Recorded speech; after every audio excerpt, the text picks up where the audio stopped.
iril kawni tuxtaaro kenn du yonen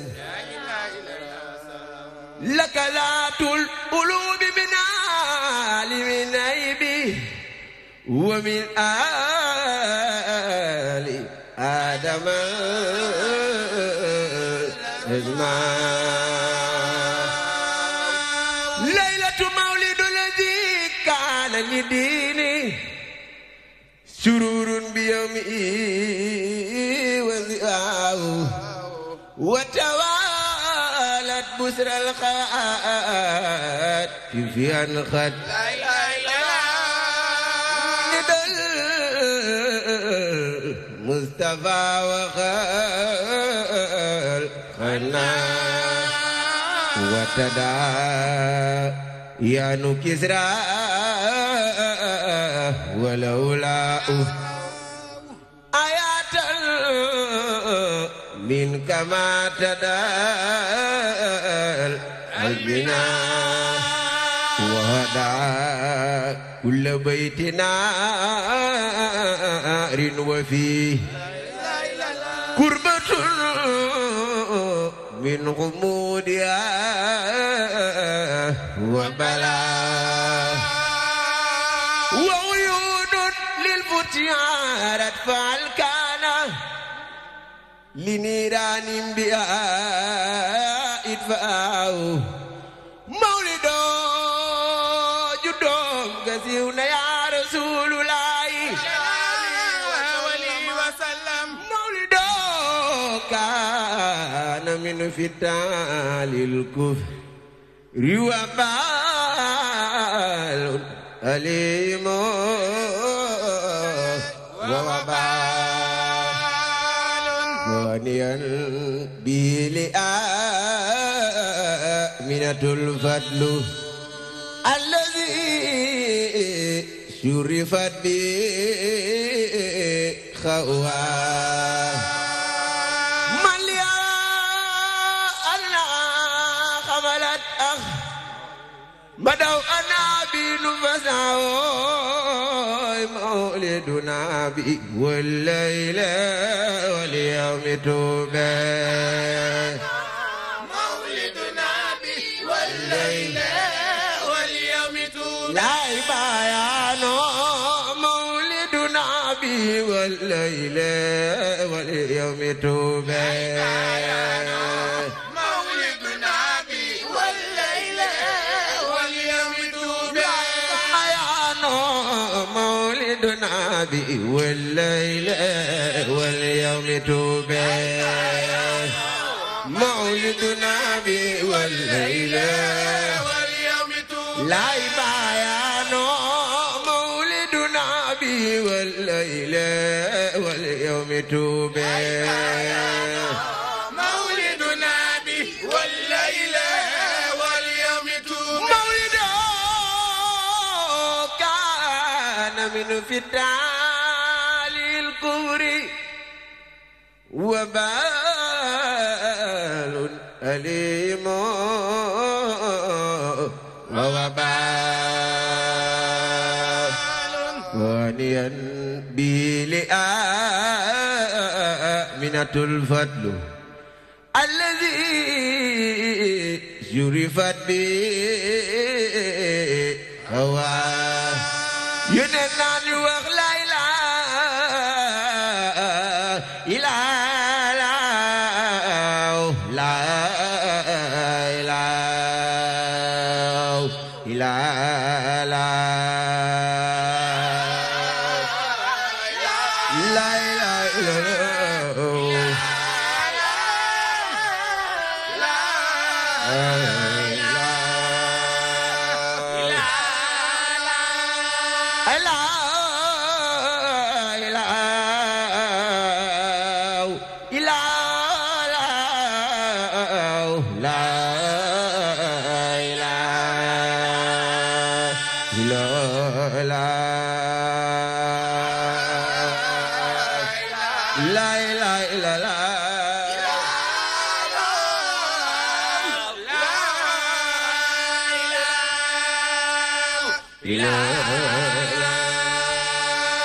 jërëjëf Mbagnick Laye lañ koy wax mu ànd ak waa daayira Baye Laye ñuy jaare foofu it di ziar laayeen yëpp di ziar kilifa diine yi nga xamante ne ñu ngi ca bërëb bu sell boobu noonu nañ ko waxee rek bañ ko dooree semaine bi ba léegi DTV pardon dañuy ñëw ak TMTC ci li nga xamante ne ni moo soxal gàmmu gi te buñ nee gàmmu nag xam ni guddib yonent bi la ñuy wax sallallahu alayhi wa sallam te guddi yonent bi moo laaj lu ni mel moo tax saa su ne fii ak bésu gàmmu gi di jot ci programme yu bëri di ngeen ko ci gis ñu ko ciy fësal lépp ngir jox ku nekk wàllam ndax kër diine yëpp ci la ñu bokk tey nag TMTC dañuy ñëw ci fànn diñ ko tàmmee di def rek saa su ne dinañ waxtaanee actualité de l'internet te bu ñu nee actualité de l'internet tey xew-xew yi ci gën a fës bokk na ci coow bi nga xamante ne nii ministre Amadou Ba yëkkati na ko mu soxal wàllu trésorerie ak en tout cas tension financière yi nga xam ne nee na Sénégal ci la nekk dinañ waxtaanee it mbirum Karim Wade ak comité national des droits de l'homme bi Nations Unies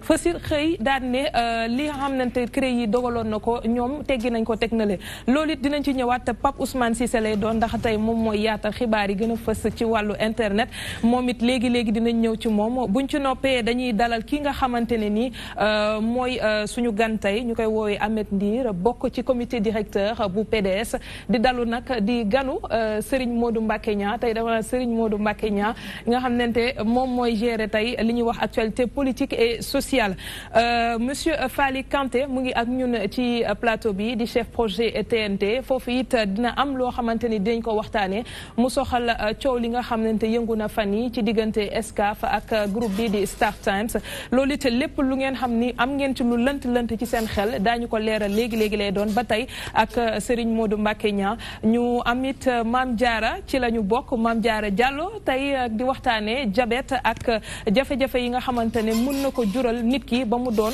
loo xam ne da koy lor indil ko gàllankoor indil ko loo xamante ne dina bloqué activité am ci lu bëri loolu it daañu ko yaatal ci biir waxtaan bi am nañu it suñu métier bés bi bu ñu nee métier bés bi ni ñu koy defee jeudi bu nekk tey wàllu menuiserie la ñu wax dañuy dem dugg ci atelier yi xool nañuy defaree meuble yi ak jafe-jafe yi nga xam ne ñoom it dinañ ko dund loolu it léegi lay doon ci ñaareelu pàccu émission bi Adjara Ndiaye daral ganam nag nar a ñëw waxtaanee ci fànn boobu balaa dara rek dañuy jiitu léegi dalal suñu gan nañ ko doon defee léegi ak moom ndax jàngal nañu jàng bu am solo ku ko dégg rek képp ku bokk ci Ahlul Laayeen sa xol sedd na ñi ñaan rek ñaani mu dal suñu kaw te yàlla yokk tamit ngëneel gi yokk tamit baax bi ak yeneen yi nga xam ne yëpp mu ngi ci ndaw yi ndax bi ma xoolee léegi seen daayira man lan laa gis léegi dama ne ay ndaw rek a si nekk te bu gisee ay ndaw yoo xamante ne diine daf leen di ñor ñu bëri loolu da leen di saf Mbagnick li ñu jàngal léegi nan lañ ci mën a jàng waaw bismillahi rahmaani rahim aouzu billahi min sheytaani rajim la hawla wala quwwata illa billahi al azim di ñaanal Serigne Ablaye yàlla na fi yàgg te wér Serigne Ablaye yàlla na fi yàgg te wér Serigne Ablaye yàlla na fi yàgg te wér waaw ñun lii rek la ñu xam sikar guddeeg bëccëg dañu judd fekk suñu maam yi nekk ci suñu papa yi ak suñu yaay moo tax ñun lii rek moo ñu war moo tax daal ñu topp yoon bi rek waaw lii la ñu xam xamuñu leneen ku xamul leneen nag da ngay nekk ci li nga xam rek. waaw yéen da ngeen di koy def ci événement yu bëri wala dafa nekk loo xamante rek da nga ko waajal ci gàmmu gi. waaw li ñu madda sànq li ñu ubbee dañ ko préparé woon nag ñu si tagg yonente bi Seydina Mouhamed démb nekk Hamziya ku ñu wax Mouhamadul Basiru yi moo ko bind moom lañ ubbee sànq waaw ñun nag ay xale kese lañ waaw dañuy taxale rek lii la ñu xam sikar guddi ak bëccëg waajoon nañ ko nag bi ñu ñëw fii xamoon nañ ne weeru gàmm gi moo tax ñu woo ñu fii moo tax ñu prévoir dugg si Hamziya madda dem waaw looloo nekkoon première partie bi daal. mooy doon première partie. waaw waaye am na yeneen yoo xam ne dencal nga ñu ko. waaw Pape Ousmane léegi déglu nga ko. gis naa sànq ba mu nekkee sur scène yow yaa ngi yëngu fi nga toog ndax yow it yëg nga li nga xamante ne jàng na ko léegi. muy mawludu nabi bi mu tudd. xam nga richesse bi nekkoon ci mag ñi ci buñ daan bind di tàgg yonent yàlla Muhammad alayhi salaatu wasalaam. yàlla mayoon na leen ñoom dañu dépassé woon.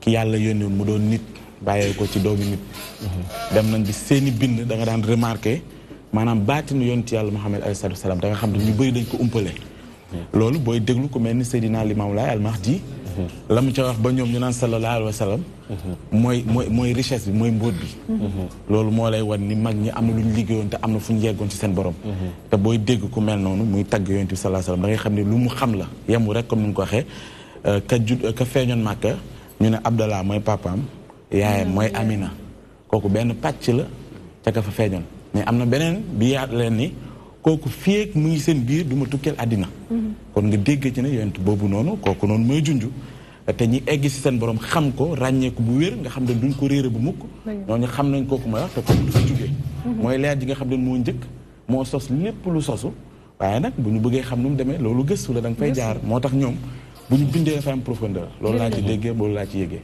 li ñu ñëw ci ganu Serigne Modou Mbacké Niang di Ahmed Ndir moom it dund na léegi ak ñun li nga xamante ne nii waa daayira Baye Laye jàng nañ ko léegi nii ban yëg-yëg ka ci am.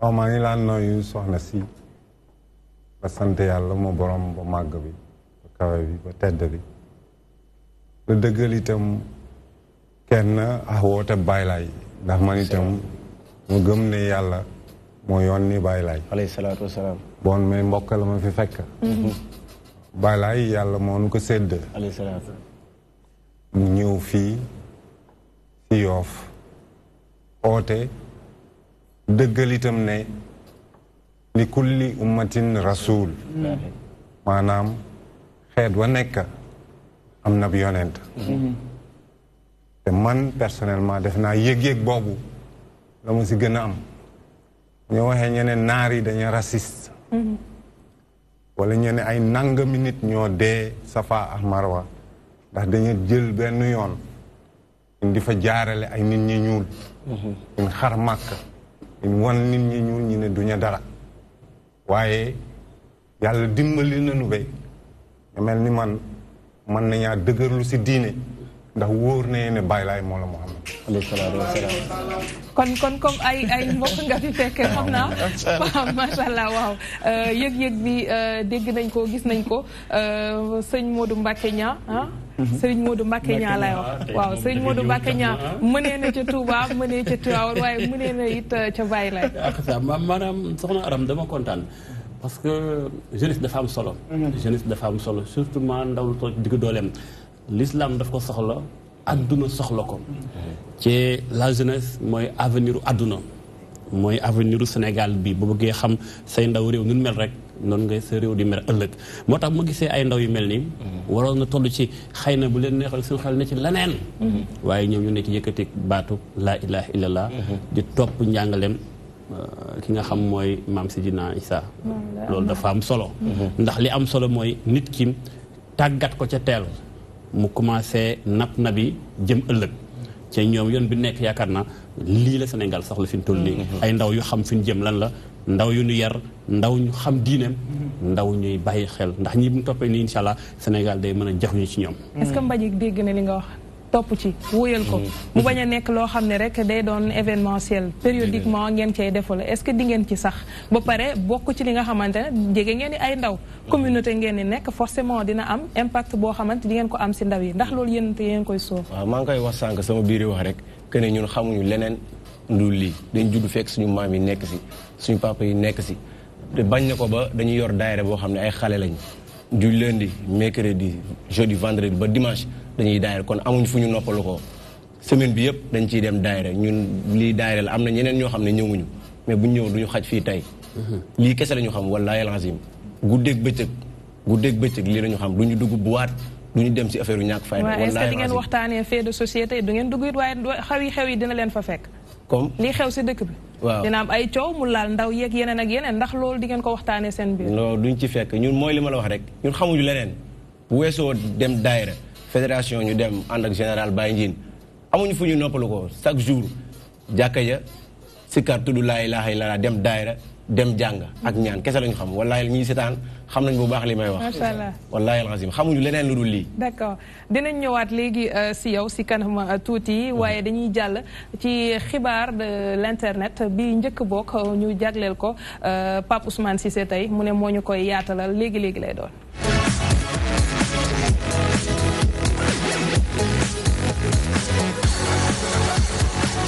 Alors, Pape Ousmane, si on consulte Dakar Matin, Ngouda Fall Kane, candidat à la présidentielle, qui dit, je cite, « Nous n'avons pas de tension de trésorerie, mais plutôt un déficit structurel de trésorerie ». Fin de citation. mu ngoog di kàddu yu mu yëkkati moom Ngouda Fall Kane comme ni ñu ko fàttali muy leader parti boobee di jàmm ak xéwal ginnaaw ba mu dajeek kii di maître Mame Adama Guèye ni ki démb ci plateforme boobee ñu samp ngir fexe élection yu dëgg ma lépp jaar ci yoon ci la yëkkatee kàddu yu ni mel ne li nga xam te ne moom la Amadou Ba nangu ni kii di barki démb wax ni dëggantaan gafaga réew mi dafa am ay jafe-jafe moom nag wax na ni du benn tension lañ ko mën a jàppee mooy li nga xamante ne juñu nga ko sànq mooy déficit ci wàllu trésorerie moom nag la mu ci indi ci ay lay uute na ak li Amadou Ba wax ni maanaam li ko indi bokk na ci li nga xam te ne mooy njëgu baril pétrole bi yokk ci àdduna bi moo sabab lu ni mel moom nag nee na loolu dara amu ca la cay dëgg mooy ni ministre bi de moom sax de ministre des finances mu ngi ko dippee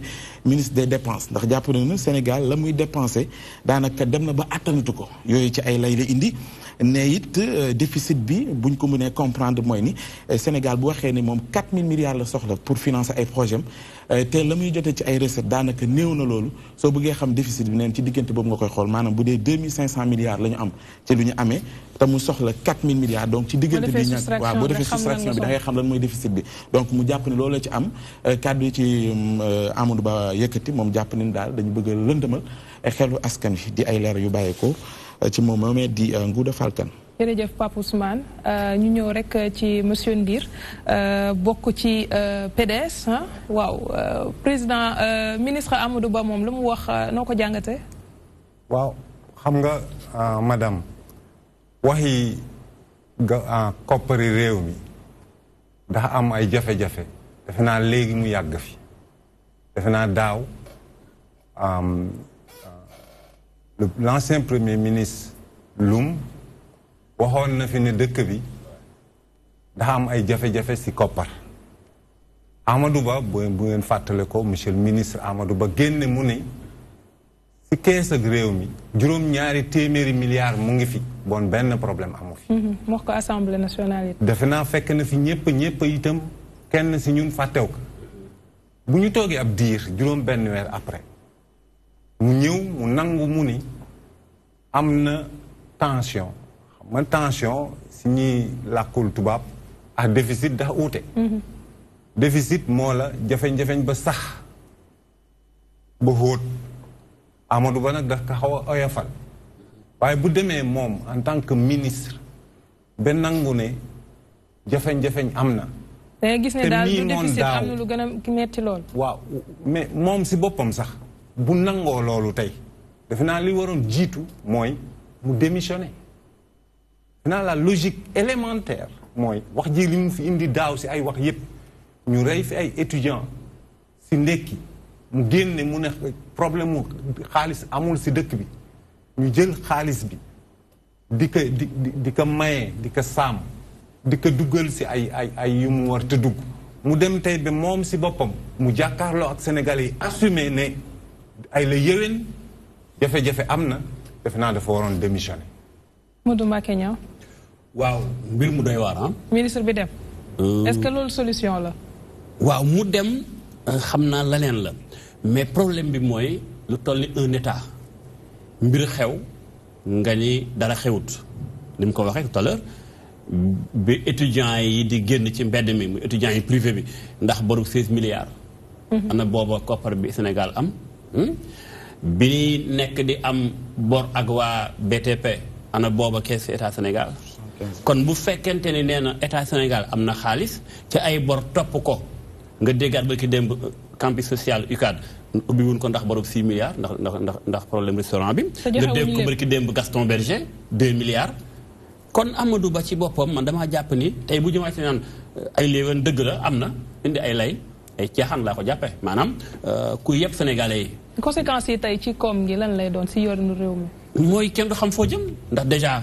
ñi ngi toll ni am déficit ci budget bi am na déficitu 100 milliards 115 milliards selon FMI bi ma xoolee seen ay rapport ci loolu lu ko indi mooy dëkk bi moo doxul li ñu war a collecté ci ay maanaam ay recettes bu dëkk bi doxul impôt la ca aju trésor du mën a collecté li mu war a collecté kon problème bi foofu la man nag li ma jàpp mooy est-ce que président Sall politique am ndax dafa fàtte les priorités dem def loo xam ñërul ndax le moment où Sénégal mi ngi am terre bu naan def nañ ci lu mat 1000 milliards.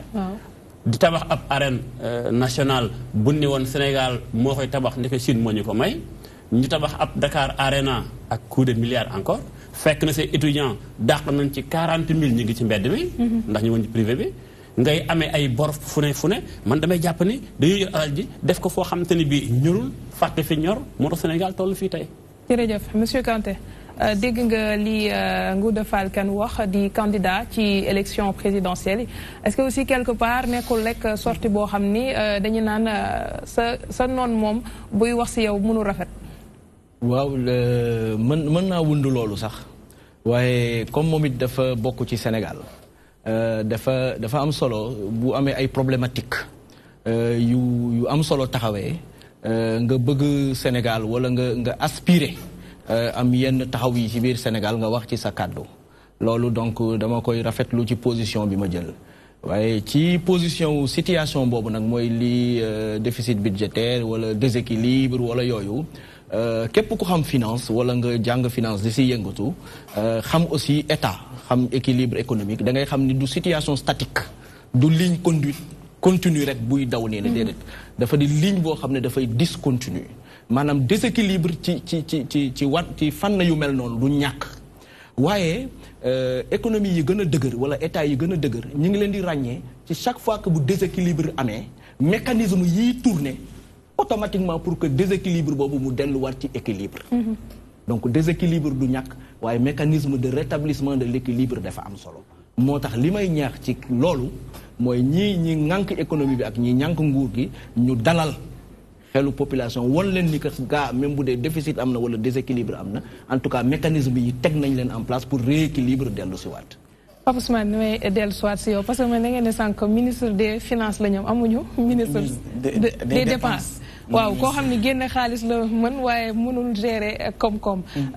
Amadou Ba mën nañ ne yàgg na fi ba fi président teg ko fi ba léegi gis nañ fa mu jógee cursusam fa mu jaar tey bu ñu ñëwee taxaw di xel ñaar ci gestion si wàllu koom ndax moment bi ñu koy def amati na njëriñ ndax président bilan am léegi mu jeex. waaw amati na waaw am na njëriñ parce que damay àbb ñaari baat yu mu wax yu am solo mooy li mu wax déséquilibre ak équilibre. xam nga déséquilibre loo ko indi Modou Mbacké am na lu mu laaj sànq ci déficit budgétaire bi il faut ñu ñëw ci conséquences yi muy indi ci réew mi mais déséquilibre lu ko indi nañ delluwaat ci Sénégal nu muy defee prévision ci wàllu budget muy def danaan nangam lay dépensé comme par exemple mu ne 1000 milliards wala 4000 milliards lay dépensé les 4000 milliards yooyu mu wax ne lay dépensé xool recettes yi lan la koy may li mu manqué le mu lebi ji ko wala mu uti ay financement moo tax ñu jàpp ni loolu bu fekkee ni noonu lañ koy nasee duñu ay économistes yi li ñuy wax ni ci gëstu rek lañ ko teg la muy indi mooy que ni li mu wax ni boo confronté ak réalité dañuy gis ni déséquilibre bu amee lan moo koy réajuster mooy nga am benn budget bu ñu woowee bu sincère xam nga budget bu sincère mooy lan aram mooy nga ni man samay recette ñaata la maanaam 2500 milliards laa am ci recette. estimation nag foog mu am ci estimation waaw dama la jox ay estimation rek pour nit ñi mën a comprendre c'est-à-dire dama bëgg di ko defee loi de finances rectificative yooyu ko indi ñaata yoon lañ ko def ren c'est-à-dire li may wax ni budget bu sincère mooy xam nga balaa ngay naan nangam laay dépenser xamal d'abord li nga am ci sa poche.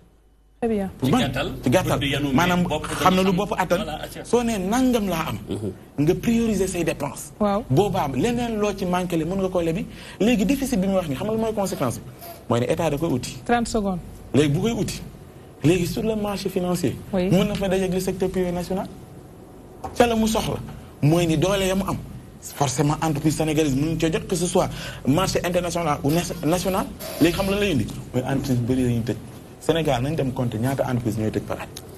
loolu c'est un problème léegi fa may daaneele aram mooy ni suñu administration bi ñi ñuy wax ay fonctionnaires nañ dem ba auditer xool est-ce que ñëpp ñu ngi jariñ réew mi ci liggéey. très bien Pape Ousmane Cissé ñu wëy ak yow ba léegi ñaar jàll ci ñaareelu xibaar bi nga xamante ne moom nga ñu tànnal ci toile bi.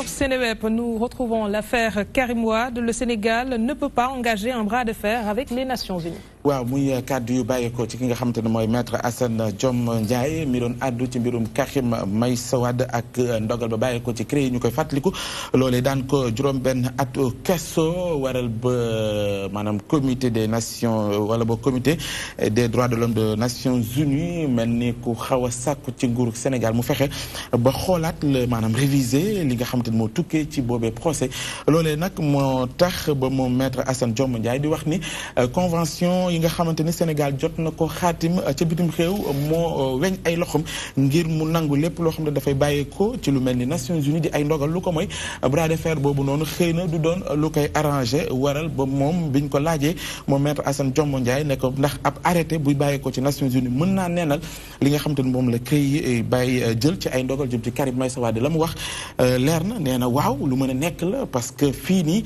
ñoom di waa Nations Unies la ñu wax mooy ni révision loolu nag la muy tekki ci kàddoom mooy ni mën naa neenal décision bi nga xamante ne moo bàyyeekoo ci CREI aram di lu ñu mën a fekk ci Seneweb. ñoom fii ndaw PDS Pape Ousmane donc dañuy ñëw rek ci moom di Ahmed Ndir ba nga déggee comité des droits de l'homme bu Nations Unies invalidé décision bi nga xam ni CREI rendre na ko lan ngeen wax yéen waa PDS.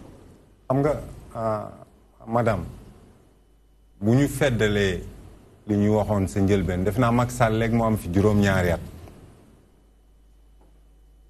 man def naa ay yoon am na benn baat bu may faral di wax mooy aw yoon wa jaarul yoon duutul nekk yoon def naa loolu yomb na yoon wu jaarul yoon nekkatul yoon lu mu jaay doole yoon dafay jaar yoon. bu ñu nee Sénégal c'est un pays souverain ndax amuñu ñu nit sañ-sañu juger nit ba pare te du soxal kuréelu mbootaay xeet yi di ci dellu si waat di wax day mel ni lii saa yu amee rek suñu justice bi dafa doy waar. mais Aram boolaa dem si comité des droits de l'homme bu Nations Unies ñëwal si ñun d'abord ñëwal si ñun. La justice elle est rendue au nom du peuple sénégalais. Est-ce que vous pensez ndax yaakaar naa ne ñi bokk APR ak Benno Bokk Yaakaar dañu nu ëpp yeey dañu nu ëpp nun dara si biir dëkk bi sa njëlbeen la ñu wax ñu ne nanguwuñu CREI ñëpp dégg nañu nun si peuple bi la ñu bokk. Aujourd'hui la justice sénégalaise sur ce point bu CREI elle est rendue au nom d'un groupe à la justice Benno Bokk Yaakaar ña créé un tribunal pour règlement de compte. defe naa depuis le départ dégg ngeen ñu ñuy wax loolu. donc defe naa leer na bu Nations Unies laa ñëw bu CEDEAO laa ñëw bul fàttale CEDEAO. tribunal de Paris itam wax na la même chose. defe naa tey jii nii li leer li nit ñi sénégalais yi war a jàpp mooy li PDS doon wax depuis njëlbeen ba léegi fépp si àddina fu ñu mën a dem sauf si tribunalu Macky Sall ak Benno Bokk Yaakaar ñëpp ni nañu li PDS wax mooy dëgg. Karim Wade amelul Sénégal benn dërëm. Karim Wade Cour des comptes saytu naka. Karim Wade CREI du tribunalam. loolu defe naa leer na depuis sa njëlbeen. D'accord. du CREI mooy tribunalu Karim Wade. maintenant CREI tribunalu règlement de compte la ba nga xamante ne Macky Sall ak waa Benno Bokk Yaakaar kese ñoo ko moom.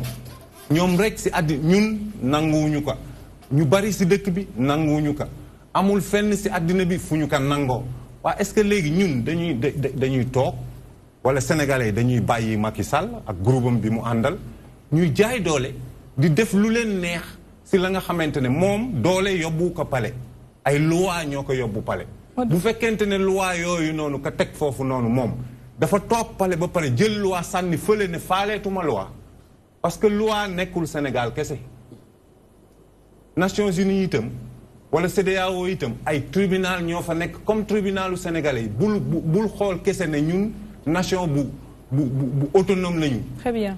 D'accord dañu d'accord ñun jël lenn si suñu moomeel wékk que ONU ndax am naa yoon Macky Sall bàkkoo fi ONU bu ONU waxee dara wala bu ñu defee dara la nga xamante ne arrangé na leen ñu bàkkoo ko. bu dee loi ba nga xamante ne arrangé wu leen ñu sànni ko est-ce que Macky Sall dafa am droit boobu. mënuñu ko may loolu ñun. dañuy ñëw si Modou Mbacké je pense que loolu mooy tey objet sa waxtaan ak moom. ñu bàyyi la rek nga wëyal ndax wax nga ni affaire Karim Wade le comité des droits de l'homme de l'ONU invalide le procès. waaw moom sax déjà mi ngi ci lancé boobu léegi lii am na comité droits de l'homme de l'ONU bi nee na faaw ñu xoolaat mbir mi jox na état Sénégal délai 6 mois. diggante boobu yéen lu ngeen nar a def ndax su ma déggee daanaka communiqué bi nga xam moom la ministre bi génne Ismaïla Madior Fall déjà moom nee na amul benn maanaam organe bu ne ci àdduna bi bu war a mën a annuler arrêté bu CREI yi déjà moom loolu la waxagul. waaw man defe naa ne Cheikh Mbacké defe naa tey jii nii sénégalais yi ñoo war a wax ak Macky Sall. wax ko lan wax ko dëgg wax ko ni que du ndono moo ko yóbbu palais. du dooleem moo ko yóbbu palais ay loi ñoo ko yóbbu palais. bu fekkente ne dafa toog palais si ay loi mënta toog ba pare jël loi bu ñëw arrangé wu ko. mu xalab ko sànni ko. d'accord ba CEDEAO waxee ne àqi Karim Wade dañ ko fel la. dafa jaay doole ne defuma loolu. tey jii nii le ministre de la justice waxul ne du ñu def loolu. waaye dafa bëgg gagner du temps. ba nga xamante ne moom dina may Macky Sall. d'accord mu présenté wu moom kenn ci élection yi ba mu passé bu paree buy bàyyi Karim mu bàyyi ko. bon defe naa biir na Sénégalais yépp ne Macky Sall ak waa këram ñi mu àndal. saytu koppar yi dëkk bi taxu kaa jóg. fexee ni mu fexee ba génnee Karim mu bañ a bokk ci élection yi moo ko tax a jóg. li jaaxal ñu bari mooy yéen a ngi jàpp ne am ngeen dëgg mais du la première fois. ñu gis ab ëttu attekaay bu ne bitim réew jox leen dëgg mais président Sall du ko appliqué. yaay doole. bi la yéen lu ngeen nar a def dégg naa nga naan Sénégalais yi wax dëgg président Sall mais ndax yéen waa presse tamit lu ngeen nar a taxaw jàkkaarloog Sall ndax moom ci boppam nee na Karim Wade ñëw na Sénégal kaso ba mbaa sunu xaalis. waaw loolu waa Sénégalais yi loolu yow monsieur Niang. yow yaa waroon jëkk wax ak Macky Sall. parce que bu fekkente ne xaalis bi Sénégal moo ko moom. te mu ne bu Karim toogee dowaa sama yoon newu si waaye bu fi tegee tànkam mu fay bon yow biir na la ne Sénégal taxu kaa wax boppam ak nguuram moo ko tax a wax est-ce que Macky Sall dafa am droit boobu est-ce que sénégalais yi dañu war a bàyyi Macky Sall mu jël dégg naa fan yële passé maître Ciré Clédor Ly wax lu am solo mu ni CREI yi ak décision de justice yii nii moo nekk premier tour élection yi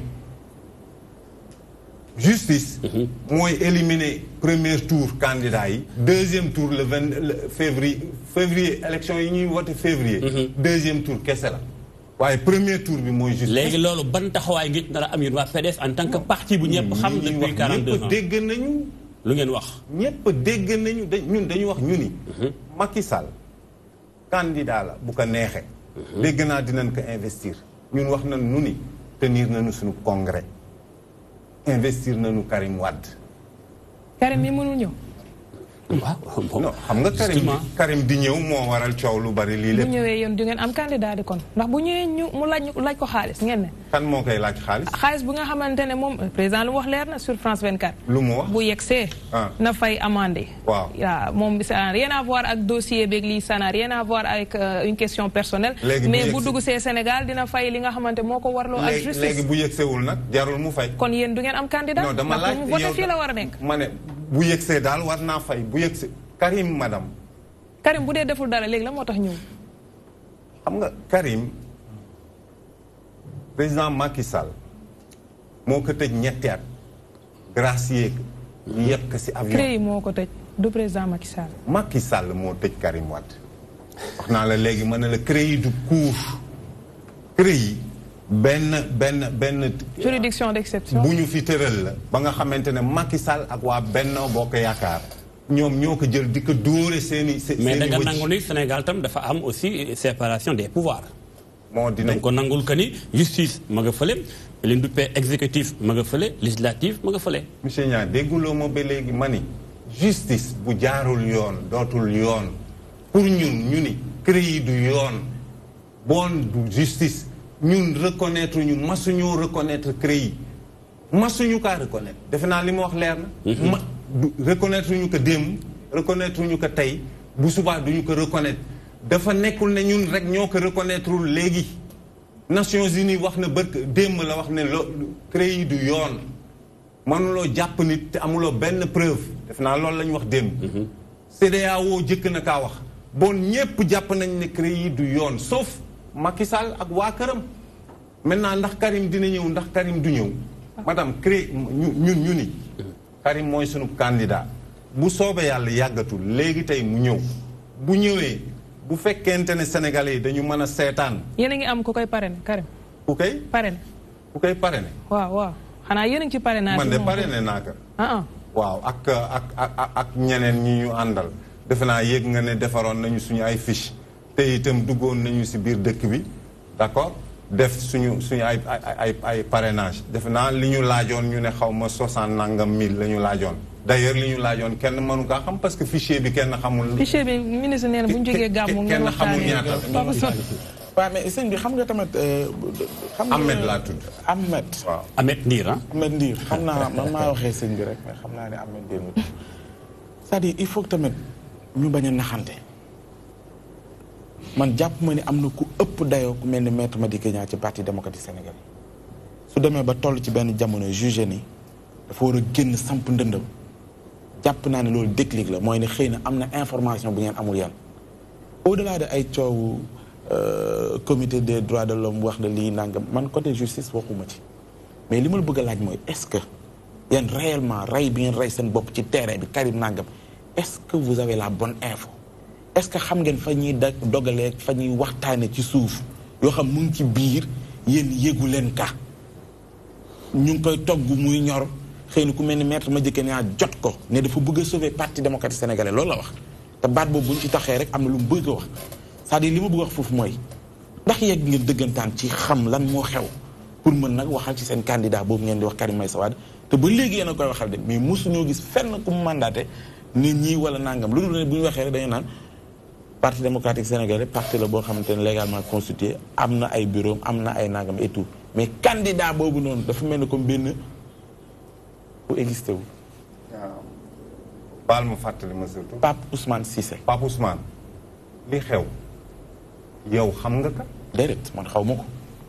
yow bu fekkente ne waxal nga yàlla kese. xam nga ne bi Macky Sall faloo ba léegi amul benn yitte lu dul fexe ñu Karim Wade bañ a bokk si élection. damay wax sama aqulaay taala. waaw munuma koo laal. mënuloo laal la mënumaa laal loolu nga may wax noonu sama aqulaay taala la wax dara leeru ma ci xaw ma ko xaw ma yitte président Macky Sall ndax dafa jëm ci fexe bu mu doon candidat aw ma ci dara lu ma leer aw ma ci dara lu ma leer sama aqulaay taala la. ndax bi ñu yóbboo Karim Wade CREI yi fekku la fi. fii la ma fekk. ndax waxuñu woon ñu ne Karim Wade dafa amel 697 milliards. waaw fii la ma fekk. 697 milliards yooyu wàcc ba ci 138 milliards. loo si gis. 138 milliards. 138 milliards yooyu est-ce que ba léegi Pape Ousmane génn nañu benn juróomi dërëm nu ne la lii si Karim nañ ko jële mënuma cee tontu ndax dara leeru ma ci. aw ma dara lu koy firndeel. kon kañ defe naa leer na. waaw mais lan moo ko fi jëlee. non Pape Ousmane. lu ko fi jëlee moom Karim. Pape Ousmane ma ni. lu ko teree moom leeral. léegi def vidéo. wax ni lii xew nanga ma xew. Pape ma wax di ma jox may wax di la delloo. waaw Pape ma ni. yaa may laaj dama lay tontu di la delloo. Pape non man léegi nag inversement la Pape Ousmane moom boo war a tontu yow ngay da ngay amul yow dara lu la leer. ma ni am nga lu la leer. mooy. tuumaal nañu Karim ñu ne dafa jël juróom-ñaari téeméeri milliards. te ba sa juróom-ñaari téeméeri milliards yoo bokk yow ak man ak monsieur Niang ak Sénégalais yëpp. te ba tey amul benn juróomi dërëm bu procureur woote mu ne juróomi dërëm yii. loolu am na solo mais wees nañ ko dama lay laaj. ndax am ngeen information defe naa boobu leer am ngeen information bi. non defe naa boobu leer. Madické Niang mi génn ne moom bokk. samp est-ce que xam ngeen lu xew ci ginnaaw kaawu Madické yow yaa si dugg ma wax si benn baat. defe naa Madické dafa génne woon mu ni tey. mu ni dafa bëgg sauver PDS ma waxaat ko benn waxu lébu moo di ak nit kenn du ko bëggal lu mu bëggul nit day su ko bëggal lu mu bëggul Madické manuta yeewu bés décréter boppam ne man maay seen ab candidat def naa loolu xel manu kaa jàpp loolu la def. PDS nag ñi fa yëngu. ci contesté Karim Wade ak a bëri. Madické mujj rek monsieur Kanté. suivre nga dossier Karim Wade li mu boo mayoon ma daaneel si kaaw Madické bi commission bi waxee ne Karim liñ koy toppee dara taxawu sax defe naa waroon ngaa invité Madické nga laaj ka lan la wax si lii commission bi wax waroon nga kaawoo. comité directeur moom neewoon na vous n'êtes pas habilité à vous prononcer. ci kiiwam. dàqam wala déet Madické wax na loolu ba pare. non Madické Niang bokkatul si ñun suñu règlement xam nga suñu règlement wu parti quand même defe naa man maa leen ko war a gën a xam. ndax notifié ngeen ko. suñu parti dafa wax nii. képp ka nga xamante ne day jëf yi nga xamante ne day neenal li parti bi di def génne nga sa bopp. d'accord Madické Niang génne na suñu parti bokkatul PDS. monsieur Kanté. waaw xam nga débat bi passionnant boo xam ne léeg-léeg dañuy jël ay dossier di leen dugalante te fekk bokkuñu. ndax dossier wu Karim Wade defe naa ni sénégalais yëpp suivre nañ ko ba muy nekk ci nguur ba bu mu génnee ci nguur te si cas boobu dafa am benn fait de société bu mu créé. fait de société boobu dafa am benn connotation sociale boo xam ne daf ko lëmbale biir Sénégal est-ce que dëgg la wala du dëgg kooku beneen débat la. mais fait de société boobu ñëpp mun nañ ko fàttaliku de manière très claire mu am benn fait aussi fait de justice bu mu indi fait de justice boobu nag defe naa ni ndax d'accord nañ ci cour bi wala d'accordu ci kooku aussi kenn ku nekk am na ci jugement appréciation mais tout compte fait mooy cour bi installé wu na tout compte fait mooy procès bi am na tout compte fait mooy jàllale nañu procès bi te Karim aussi amoon na ay avocats yu ko défendre mais in fine jàpp nañ ni rendre nañu li ñu wax mooy justice kon tant que leneen ñëwul ci justice boobu rendre seetal ko wala leneen wax dëgg yàlla bu fekkee fait de justice rek nga mun a wax ci loolu ngay sukkandiku nekk wax dëgg yàlla tant que loolu mu ngi am te leneen ñëw ko dindi dañuy jàpp ni loolu moo am ba keroog ñuy gis leneen lu ko dindi. monsieur Ndir dégg na la. monsieur Ndir non li ma ko dégg li ma koy tegal mooy. fan lay def waxi comité des Nations Unies bi ndax daf koy sànni moom itam. waaw ci loolu laa la bëggoon wax xam nga loolu comité boobu bu fekkee am nañu dayoo ak sañ-sañ boobu ba ñu interpeller ci justice ba ñu may leen délai justice bu réviser waatee ba xam ni xëy na peut-être erreur judiciaire la woon ñu delluwaat ci ba génnewaat beneen arrêté dañuy jàpp ni rek dañoo juumoon delluwaat nañ ci yoon. bon fait nouveau am na. man xam nga comme nekkuma ci justice damay jàpp ni comme wax nañu benn état de fait nañu xaar rek ba interpellation boobu ñu am bu fekkee mun nañ cee basé wu pour convoqué waat procès bi attewaat ko ba waxaat leneen bu boobaa ñun sénégalais yi xam ne ay profane lañu ci dossier boobu dinañ ci mun a leer. waaw monsieur Ndir dëgg la coow li bari na ñu ngi xaar en attendant léegi lan la état Sénégal di jël comme dogal ci dogal bi nga xam moom la comité des droits de l'homme bu l'ONU bi jël jàpp ne may na leen 6 mois mais li ma jaaxal mooy est-ce que yéen waa PDS toog ngañ ci seen biir def benn ndëpp collectif goo xam te ne da ngeen di càmbar Karim Wade ak seen parti soo fàttalikoo 2011 2012 li tax président Wade ñàkk nguur gi Karim Wade bokk na ci Wade jóge na ci pouvoir bi li tas PDS jamono ji tembe Karim Wade bokk na ci li nar a xañaat encore PDS ab candidat encore Karim Wade encore at est-ce que analyser ngeen ci lu xóot kaw Karim Wade analyser bu mel na pour xool kaw Karim Wade fa mu leen jële fi mu leen indi ak nar a yóbbu ëllëg xam nga monsieur Niang lii xew mooy ñun waa PDS amoon nañu ay problème ba sénégalais yi en 2012 ñu jëlee ñu fi li ñu fi sénégalais yi jëlee jamono boobu noonu lu bari nekk na ci dëgg ñu nangu ko ñu nangu ne am na ya nga xamante ne niñ ko doxale du noona am na ya nga xamante ne ay njuumte am na ci ñu dellu gannaaw nangu li nekk taxawal suñu parti ci diggante bi li xew moom mooy Karim Macky Sall moom moo ñu ko imposé que Sénégalais man tëjuma waaw. Karim rek moom moo nekk biir PDS. waaw parce que xam nga non mais bonne question madame.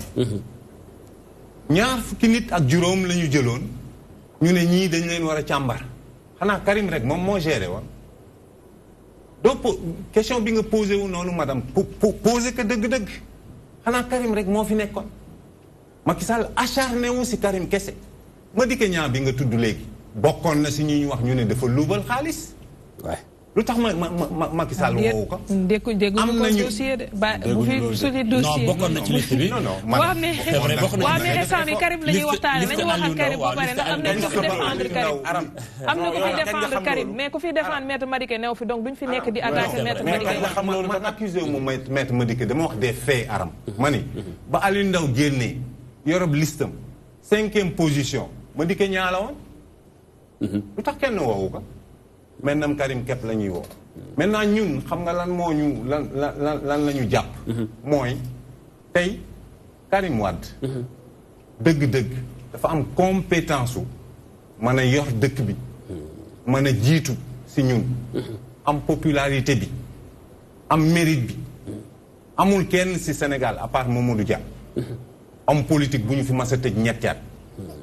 amul kenn. Karim Wade a payé.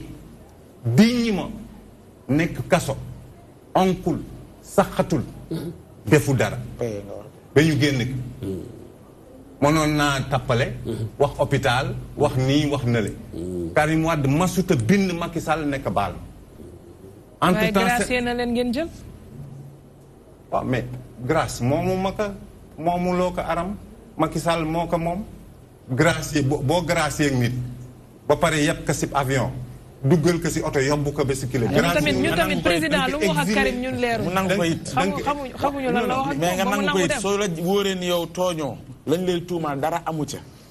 nga nangu yow it ñu téye la nii rek ni nga ma expliqué dafa mel ni koo xam ne daal amul benn possibilité bañ ca lañ koy teg woon Sénégal yépp ni ba léegi ci li ma newoon mooy ni dama set maa ngi ci. waaye dañ la jël rek yóbbu la. xamuñ ci ni la yóbbee ba nga demee ba léegi xamuñu. Karim Wade mais loolu tamit il faut au début ba tey wax na ne masuma jël benn dërëm.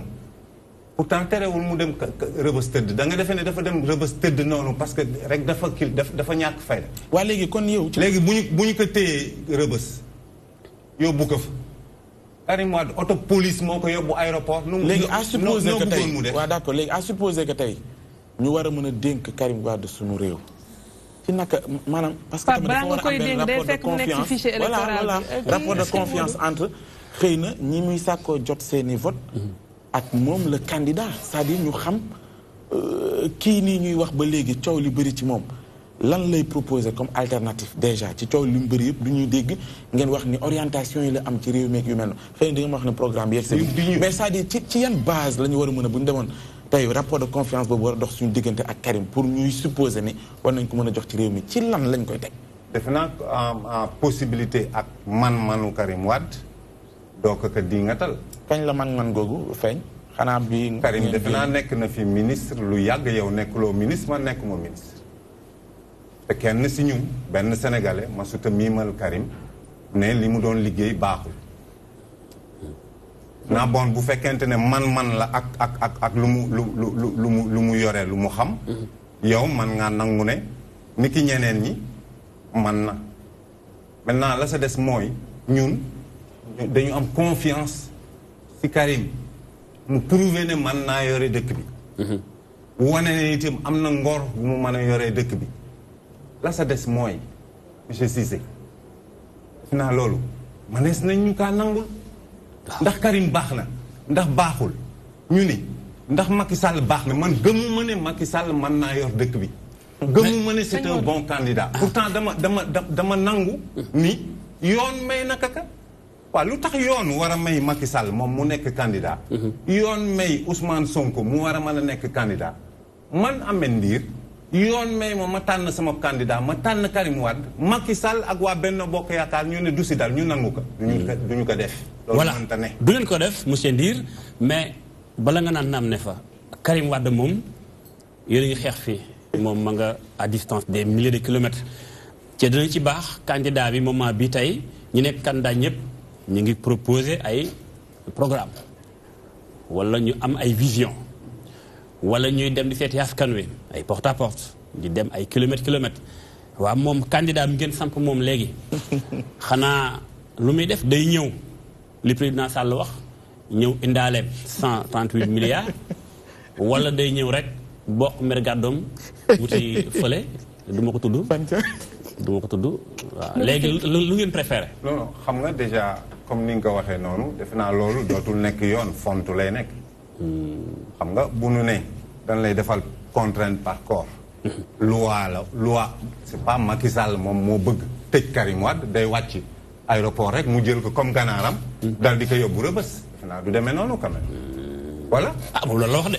ah xanaa léegi yéen nag ban taxaw gi nar a am. boo yoree sa ganaar sax am na ay yoon ak ay loi yooyu respecté. naa Karim bu ñëwee ñu war kaa defal contrainte par corps dañ ko war a notifier loolu yëgal ko yóbbu ko maintenant ma ni 138 milliards yi ñuy wax noonu. Karim du ko fay parce que Karim amelul Sénégal 138 milliards. wax nañ ka waxati ka d'accord Sénégalais yëpp mën nañu seede ne boobu ba léegi bi ñuy wax ba léegi amul benn dërëm bu ñu jëlee si Karim Wade xanaa ay montre ak ay boucle d'oreille yu jabaram.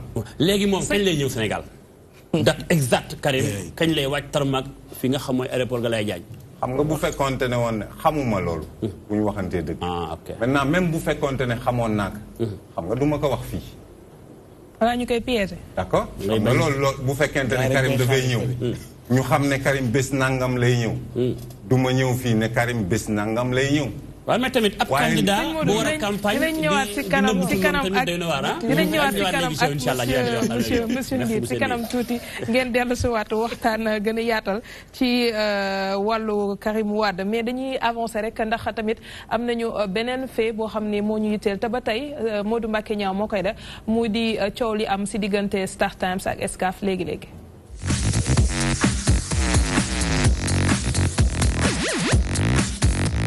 sëñ Modou nee nga les bizarreries de l'incompétence du CNRA ci diggante ñaari kuréel yooyu. waaw yaakaar naa monsieur Fally Kanté moo ci war a tontu joxe ñu xalaatam ci wàllu googu. Excaf Télécom ak li mu am comme convention ak état Sénégal Star Time jóge fële ñëw dugal ay mbiram ba signé ab contrat moom ak Ligue Pro coow li bari lool. ngeen daal di dem ci CNRA déjà sax dem ngeen ci justice alors lan moo xew exactement Sénégalais bi nekk ci réew mi di seetaan dégg na coow li mais xamut lu boole Excaf Télécom ak Star Times lan moo xew monsieur Fally. très bien ci résumé ak ci gàttal waxoon naa ko mooy nguur yëpp dañu war a dem ci li ñuy wax télévision numérique ci nguur yëpp dañ ci war a dem. te dafa am date bu ñu fixé convention wu Genève bu ñu fixé defe naa léegi dem na ba 2020 nguur yëpp dañ ci war a dem. léegi pour jógee ci jumtukaay analogique yi ñu nekkoon maanaam yi ñuy defee fréquence télé yeeg yooyu dem ci numérique. dafay laaj ay koppar yu bare ay milliards yu bare. te dafay laaj technologie ak xam-xam bu bari. nguur yu bare ci àdduna bi dañoo fay ay milliards yu bari. pour ay nit ñëw defal leen ko. te ñenn ñi ci ñoom sax ba tey pareeguñu ko. nguuru Sénégal bi muy jógee war ko def war a conformer wu ci loolu dafa def lu ñu wooyee appel d'offre maanaam mu laajte ñi ko mën a defal ñu ëpp ci 2 fukk ak ñett ñi Sénégal ak bitim réew Star Time bi sax ca la bokkoon wax ni mën nañ ko def ñu wane ni techniquement mën nañ ko ak financièrement mën nañ ko bi ñu saytoo ba saytu ñu gis ni groupe Excaf dafa wane ni la ngeen bëgg a def nii pour Sénégal ci wàllu numérique ñun mën nañu ko ndax lu ëpp 2 fukki at ak juróom ñoo ngi def télévision numérique mooy MMDS bi ñu yore. kon ñun lii ca lañ dëkk kon mën nañ ko techniquement. waaye la ca gën a neex fa leen di nit ñi di laajee ay koppar yu bare ay milliards ñun yàlla def na ay doomu réew lañu doomu Sénégal lañu. te lii bu ñu waree jógee ci poosu sénégalais yi day metti ñun dañuy jël suñuy kopparu bopp ñu financer ko intégralement sur fonds propres au bénéfice du Sénégal. et des Sénégalais. ci biir loolu nguuru Sénégal ne ah gàcce ngaalama Excaf. mën nga ko te ba noppi doo dépenser loo Sénégalais yi 1 franc. kon ci biir loolu comme yow yaa ngi def MMDS muy télévision payante dañ lay may ci diiru fukki at nga dugal sa bouquet payant ci TNT bi pour que xaalis ba nga dugal ay milliards lu jëm ci estimé ci presque 40 milliards. pour que nga mun ci dellu si nga delluwaat ci sa kay koppor. ci biir loolu mu ne ko nag dinaa la may exclusivité fukki at kenn du ñëw xoñoñal la ci loolu yow kenn yaa ci ne ndax yow yaa ci def. loolu bëgg naa nga taxaw ci. convention état Sénégal ak Excaf Télécom mooy 10 ans. fukki at. date ko ban date. waaw xam nga convention bi ñu ngi ko signé août 2014 président Macky Sall sax moo ko signé. 2014. voilà kon incha allah 2000. waaw ñu ngi ci basculement yi. ñu ngi ci processus basculement yeeg yooyu pare gu ñu. waaw bu paree nag dinañ mën a leeral aspect yooyu yëpp. kon yéen a ngi ci timing bi ngeen amee seen monopole. voilà te monopole boobu. nee naa monopole boobu du monopole yaa ma neex. déedéet. nguuru Sénégal defalul Excaf yaa ma neex déedéet. Excaf moo jël ay kopparam ak xam-xamamam. dimbali nguuru Sénégal ak sénégalais yi pour ñu taxawal TNT. ci biir loolu nguuru Sénégal ne ko may naa la diiru fukki at. pour que nga mën a delloo si waat koppar ba nga defoon. ndax léegi nag lu Star Time def ba tax ngeen dem ak moom ci kanamu yoon. waaw li fi indi woon Star Time la ñu war a njëkk a leeral ndax ci biir loolu gouvernement chinois dafa signé woon benn protocole ak ay gouvernement yu bari. mooy dañu war a installer 10 000 villages ci ay télévision numérique ci biir loolu Sénégal daf ci amoon 300 villages cote 300 villages yooyu gouvernement chinois dénk ko Star Time ñu waroon ñëw Sénégal pour def ko. loolu moo leen fi indi ndax ñun coow bi bu mu jibee li ñuy njëkk a def dañoo dem seeti autorité yu gën a kawee ci Sénégal discuter ak ñoom ñu leeralal ñu ko. ci lu leer nañ ne que Star Time lii moo ko fi indi. 300 villages. point la war a numériser. point amul leneen léegi ci biir loolu. bi ñu yeewoo ñun ñu gis ne Star Time ñëw na biir Dakar te xam nañ ni Dakar du village. muy jaay ay décodeur di jaay ay parabole di def ay télévision payante ci loolu kak lañ ne wax dëgg yàlla de lii de méngoowul ak yooni Sénégal d'abord am nañu exclusivité boo xam ne day tere Star Time mu def ko. ñaareel bi aussi code de la presse dafa réglementé képp koo xam ne da nga bëgg a def lu mel noonu. est-ce que loolu spécifié woon ngeen ko ci clause contrat bi nga xam ne lié na leen ak état bi. bien sûr contrat bu rëy la te contrat wu ay milliards yu bari la kon exclusivité boobu dafa leer nañ xam naa sax bu ngeen bëggee ci jamono ngeen mun ngeen wone convention boobu nit ñëpp gis exclusivité boobu. donc ci biir loolu Star Time bi mu defee loolu ñu ne ñii de jéggi nañu yoon ci ay étapes yu bari d'abord dugg nañu ci domaine boo xam ne domaine d'exclusivité la. ñaareel boo xam ne ñi ngi yëngatu. ci activité boo xam ne dafa régir. dafa am ay textes yu ko régir léegi nag ñun ñu jaar fi yoon pour arrêter leen ñu dem CNRA. fa la ñuy njëkkee bi ngeen demee CNRA lu ngeen wax foofu CNRA ne de manière très claire ci mémorandum bi mu def mois de septembre de manière très claire ne Star Time dafa illégal ay activités yu illégal la nekk di def Sénégal. CNRA moo wax loolu. amul lu ñuy sikki sàkk. ok léegi it fekk na yóbbu woon nañu ko yoon. foofu nag fa laa bëgg a wax ni am na fu ñu ci toll sax wax bi waratul bari. ndax yoon atte na. loo leen wax. yoon nee na Star Time dafa illégal. concurrence déloyale la nekk di def. te condamné na ko sax mu fay 300 millions Excaf Télécom te du moom rek la condamné. condamné na sax am na ñenn ñoo xam ne ñu doon dimbali Star Time. moo taxoon ma rappeler la dernière fois ne leen attention nit bu nekkee ci yoon. lépp loo def ak moom yoon la waaye nit ki bu nekkee ci lu dul yoon boo nekkee ak moom yaa xam da nga koy dimbale di distribuer yaa xam da nga koy dimbale di defal leneen da ngay nekk yow aussi en marge de la loi et su boobaa yoon day dal sa kaw. bu fekkee dem ngeen ci yoon justice nee na Star Time fay 300 millions ñoom itam dañuy am droit def appel. est-ce que defuñu appel instant bi ba lépp nekkuwaat ci point mort. waaw xam nga tey jii ñoom li leen yoon may. ñoom am nañu droit jël loolu. ndax ñun suñu combat Excaf dafa toujours nekk combat justice ak légalité. ñun Sénégal moomuñu ko waaye dañ cee bokk. yoonu Sénégal binduñu ko mais daf ñuy régir. waaye nag yoon boobu ñu xam ñun dañ ciy taxaw temm pour que duñ ci ëppale kenn waaye kenn duñ ci ëppale la ci Star Time moom rek na ci jël. loolu waaye fi mu toll nii moom. moom moomu ci amuñ ci dara loo xam ne légal na ci moom. moo ne fekk na Ligue Pro signé ak moom contrat. waaw Babacar Diagne déjà moom nee na li Ligue Pro signé ak Star Time moom yoonam nekku ci ba tey normal na sax ndax ñaari privé la ñu mais ba tey Star Time war na ñëw daal maanaam tegu ci yoon légaliser ay mbiram. noo déggee waxu général mi taxaw war a nekk ko xam mu war a réguler. waaw xam nga man damay éviter di def ñaari débat damay éviter di def débat wu Ligue Pro ak football. parce que damay rappeler toujours ne Excaf dafa di groupe boo xam ne dafa wane patriotisme ci Sénégal daf ko wane ku jël lu ëpp ci ay milliards ci ay kopparam ku dem ba hypothéquer ay immeuble am ku dem ba léeg-léeg nga téye say salarié ay mois yi mois duñu fayeeku kooku sa patriotisme dootuñu ko discuter waat kon kooku vis-à-vis du football sénégalais du mun def dara lu dul tàccu lépp loo xam ne day dimbali football Sénégal di ko suqali kon suñu débat du wàllu woowu du contre football du contre ligue du contre fédération parce que nous sommes des patriotes purs et durs ci wàllu CNRA dafa di organe boo xam ne organe de régulation la ñun dañ ko respecté parce que moom moo njëkk a wax sax ni Star Time dafa illégal léegi yow Modou Mbacké soo amee sa kër man ma ñëw jël sa kër ne la maa ko moom may loué ay nit ki biir kër googu yow nga dem ci yoon atte ni man kër gi moomu ma ko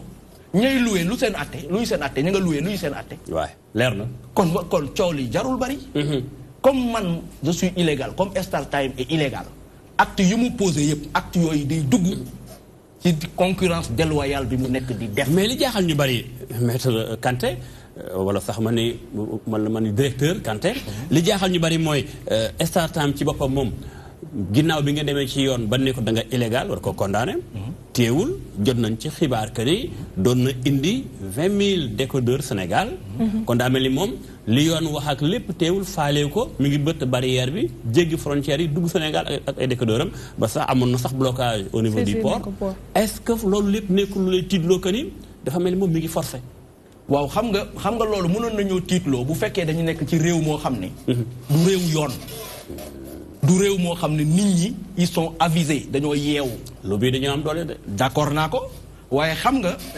dañuy wax ni bu fekkee da ngay moytu mbaam da ngay def ndànk ci ginnaaw parce que day wékki waaye bu dee nag da ngay xool ci kanam parce que ba jën yee tax waaye bu dee nit ku kooku la maanaam quelqu'un de malhonnête da ngay moytu ci côté bu ne ñun Excaf dañu côté bu ne da ngeen di vigilance oui dañu vigilant ci côté bu ne parce que ku illégal continuer encore di nekk fii ngay dugal bopp fii di dugal loxo fii di dugal tànk fii di signer ak diw ça veut dire que tes intentions délictueuses ne sont plus quand même à débattre. est-ce que tey pare ngeen pour négocier ak waa Star Time xalaatuñu ko sax mais Star Time sëñ Modou bëgg naa ñëw si benn affaire dugguñu fi noonu de manière frauduleuse forcément am na fu ñu jaar si dëkk ba mën a implanter seeni commerce wala seen projet leneen ak leneen leer na mais kon kilifa yi yëg nañ ni ñu ngi ci biir dëkk bi waaw ñoom kay xam nañ ko te lu leen dugal ñoom xam nañ ko man xam naa ko yow xam nga ko 300 villages ñu équipé leen pare lem seen bagage ñu ñibbi est-ce que nekkul ni Kanté est-ce que nekkul ni foofu la problème bi tàmbalee c'est vrai que boobu convention dafa concerner Afrique Sénégal ci biir 10 000 villages Sénégal am na ci 300 est-ce que nekkul ni booba ngeen waxoon a jóg ni non Sénégal moom 3 ensemble mënu ko exercer moom Star Time parce que fekk na état Sénégal signé ab convention ak yéen Excaf Télécom ndax nekk ni au début rek nga waroon jóg attaquer Star avant muy débloquer waaw loolu comme li ma la wax xam nga loolu nañu waxante dëgg Sénégal lu ëpp 1,5 million ménages mi ngi fi lu ëpp presque 15 millions d'habitants mi ngi fi Sénégal dafa rëy kon 300 villages honnêtement du dara 300 villages bu fekkee dafay renforcer coopération entre Chine ak Sénégal ñun dañ koy rafetlu mais malheureusement non pour ne la rek si les gens sont de bonne foi si les compagnies sont de bonne foi et ont aussi des pratiques louables ce cas ne serait pas posé bu fekkee Star Time dafa di société boo xam ni dafay doxal yoon lii duñ ci yegg kon mënoon nañ def 300 villages yooyu ñun amuñu ci benn problème ñu def seen 300 villages ñu dem et de bonne foi mais nag comme ñoom xëy na dañoo jàpp ni ci biir loolu mun nañu dugal tànk dugal loxo signer ay contrat signer leneen ba lu daganul woon dagan loolu amuñu fii moom ñun duñ ko xalaatuñu ko sax te duñ ko nelawaalee te lu mu jar dina ko arab de xaalis bee ko ñor 300 millions yi amande bi ndax man dégg naa tey ñu naan ils sont prêts ñoom à négocier bëgguñu fay 300 moins que ça. waaw xam nga man xam nga damaa bëgg a leeral lu leer nañ. quant à ce que ñun négocier muy négocier ak StarTimes wala leneen. ñun loolu dañuy wax StarTimes dafa illégal. ku illégal. honnêtement ñun amuñu d'abord lu ñuy wax ak. d'accord honnêtement sur ce sujet. voilà. mais monsieur Kanté yaakaaroon na parce que man sama njort man xam naa ne groupe bu mel noonu. du ñëw rek ci réew sans pour autant xam secteur bi muy yëngatu lan mooy fay loi yeeg règlement yi. pour man ñii ñuy wax ni waa StarTimes uute wuñ ko. yaa ngi wax sànq ne code de la presse effectivement pour ñu ubbi fi lu mel ni. code daf ko régir. même ba ci sax li ñuy wax naan capital beeg action yi. dafa am benn part boo xamante ne sénégalais ay doomu réew bi ñoo koy téye. loolu c'est clair le code est revenu largement ci loolu. mais li ma bëgg a laaj bu fekkee ñoom umpale wuñ lii. mais am na beneen question ci ginnaaw. ku ñeme dañ laa dee. ñan ñoo dee StarTimes bu dee xam ngeen ko. waaw xam nga ñun ñëpp dañoo waroon rafetlu d'abord. ci lu décision bi suñu justice rendre. honnêtement. parce que ci 8 septembre waaw mais xam nga justice taxawul terewul police am gendarmerie am kaso yi am ba léegi. ça veut dire que ki délictueux day délictueux toujours. ki def malversation day continuer di def malversation. waaye justice bu demee ba ñu toog ba ñu saytu kayit yi leen jox.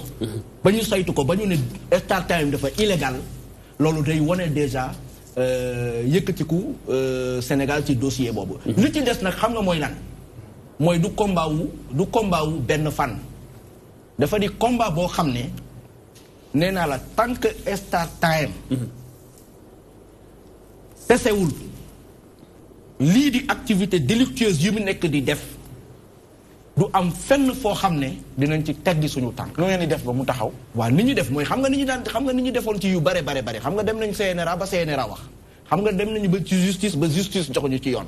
xam nga am na ci yeneen ak yeneen yoo xam ne ñoo ngi ci te dinañ ci nekk ba ñu cesser complètement seeni activité moo tax may alerter encore une fois tout ce qui s'associe à StarTimes nous n'avons rien contre le nom StarTimes ni le groupe chinois ni ko. kon am nga lu ngeen xam lu ngeen waxul daal. bien sûr que oui. d'accord oui. am na lu bari lu ñu xam te waxaguñu ko. am na lu bari lu ñuy wundu. léegi monsieur Kanté li ñu xam.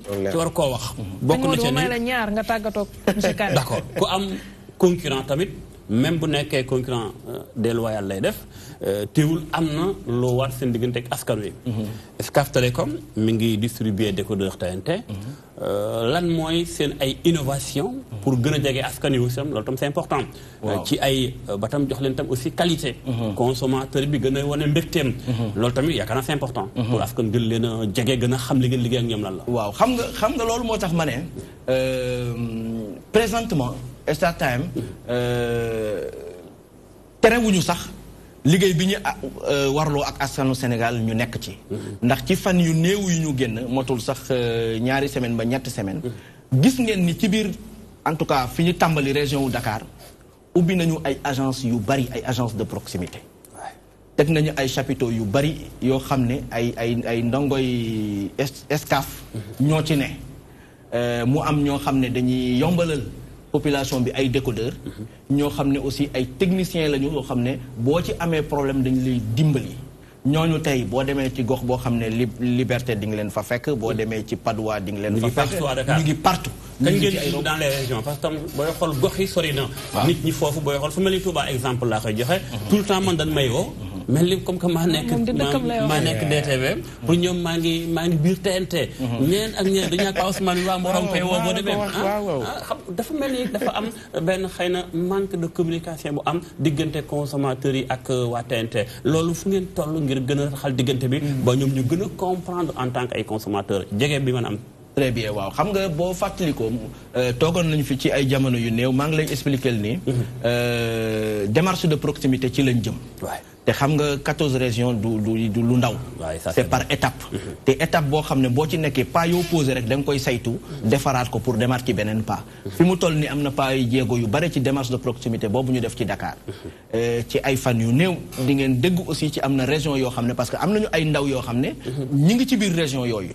di def prospection yooyu di xool site yoo xam ne yi ñu fa war a jël pour implémenter fa aussi ay agences yoo xam ne ay agence Excaf la te ay agence TNT de proximité la. Merci beaucoup. Très bien, Monsieur Kanté, merci. Le chef de projet TNT qui a apporté des éclaircissements sur le dossier Excaf Télécom et Star Times. Nous allons observer une page publicitaire et nous revenons sur ce plateau.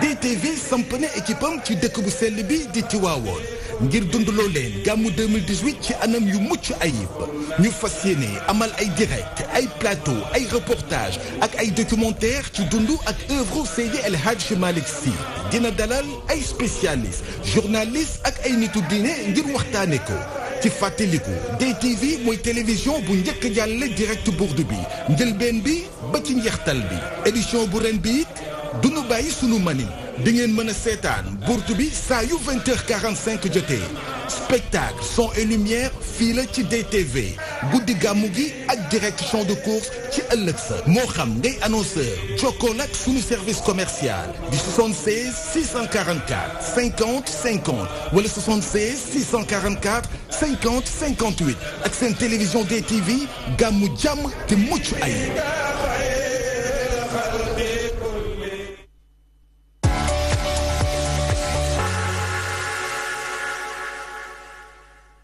alxamis ci guddi ci la Cheikh na Tidiane taxaw ca kaw taax ma naan takkal leen al amin garaat yi dafa sonn day dem noppalu ji oh Serigne Abdou dem na ca baay réew mi tey ñàkk na ku mag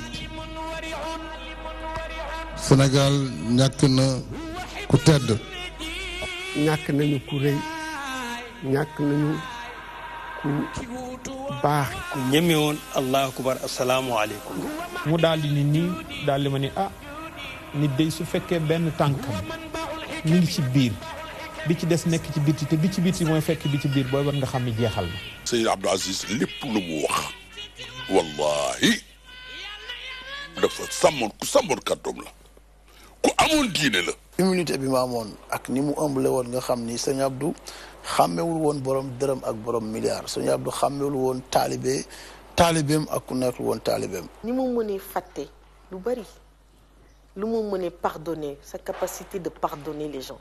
sëñ Abdou ci njàmbaaramam ittiyam xam na bu ko bàyyee moo toppatoo kay yi yëpp kay teg di ci loxoom ba mu officiel moo yàkkalewaat tool ba moo def tool ba ab dëkk. li mu béy ci gerte ak dugub kenn xamul mu toll te moo daa dem assister ko boppam ñoo fay nekk ak moom bulil. war nañoo delluwaat tuuti ci ay seen enseignement ngir ñu xool naka la ñuy mën a ngir mbokk taalibe yi surtout mbokk taalibe yi gën a delloo si seen xel. ndax dëgg yàlla daf nu manqué ñun ñëpp manqué Sénégal gépp waaye rawatina nag ci période bi. xam nga ku jël Serigne Abdou def ci bàmmeel koo jëlati am foo ko teg oh sama waaja dem na ca baay.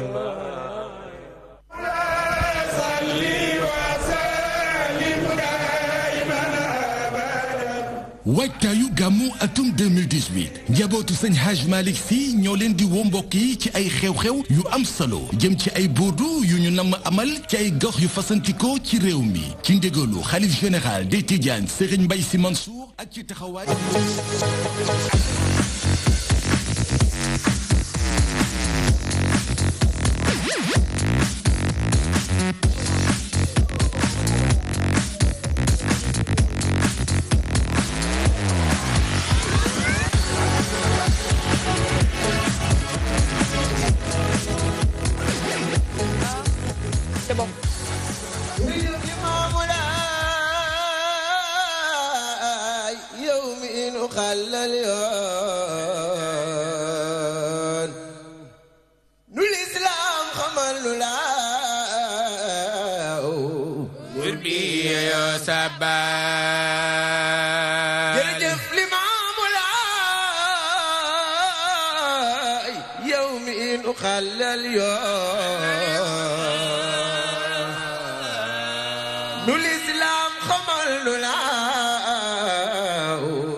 ko Ibra Mbaaj di Baay Laay di digle ngoogu looloo di jàllu Baay Laay ne di leen xool ci seen mbokkum jullit bilaay xool bu tey bu baax di Baay Laay di digle ngoogu looloo di jàllu bu dellu wax di leen wax ci seen mbokkum jullit bilaay xool wax ju tey ju baax laay di Baay Laay di digle ngoogu looloo di jàllu kon defal gën ci Baay Laay mooy kii jéem a roy jikkoom waxeew yiw jëfeew yiw maandu lii gën ci taalibe man de xaw ma waa duniya lu nuy bañ ci woote bi di Baay Laay li muy digle ka wax moo di jàllu ku dem ci Baay Laay yoo danga weddi woote ba du ngi gëm imaam Laay mi xam yoonu jàllu kon salaatan wa tasliman ala sayyidil wara maam Limaamu Laay leeram ñoo raw ni jant be kon faaxlu Laay sax leen bi zikri ilaahi nu gëm Yàlla gëm Baay Laay Limaamoo di yaaram Baay lay lay la la ilalaaw lay lay la la ilalaa lay lay la la ilalaaw daal kalame lay lay la la wa intiya Sëriñ Moodu ne lay lay la la lay la la lay lay la la Sëriñ Moodu ne lay lay la la lay la la lay lay la la lay lay la la lay lay la la lay la la lay lay la la lay la la lay lay la la illa la intihal kalame lay lay la la lay la la wa intihal Sëriñ Moodu ne lay lay la la illa la intihal kalame la ilaha wa intihal la ilaha la ilaha la ilaha la ilaha la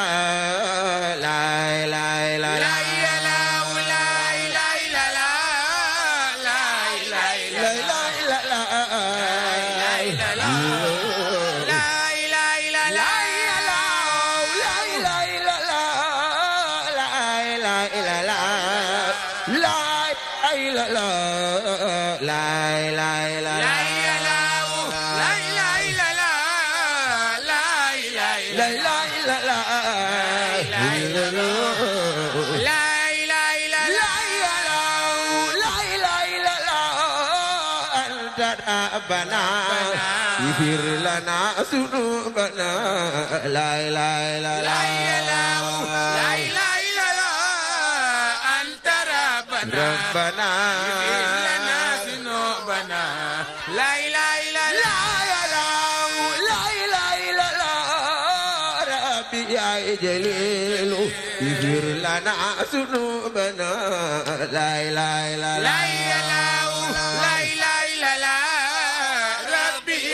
يا جليل لنا ذنوبنا لا اله الا الله جيليون يا ماملي مامولا يا رسول الله يا ابي كرم جمل لا اله الا الله جيليون يا ماملي مامولا يا رسول الله يا ابي كرم جمل لا اله الا الله جيليون يا ماملي مامولا Rasulullah yaa di borom jàmm la ilaay laay laay ni yonen na maam Limaamu Laay yaay Rasulullah yaa di borom jàmm la ilaay laay laay yonen nga Sidina Isa la ya ba moo dëggal Imaam la ilaay laay laay yonen nga Sidina Isa la ya ba moo dëggal Imaam la ilaay laay laay kon salaatan wa tasliiman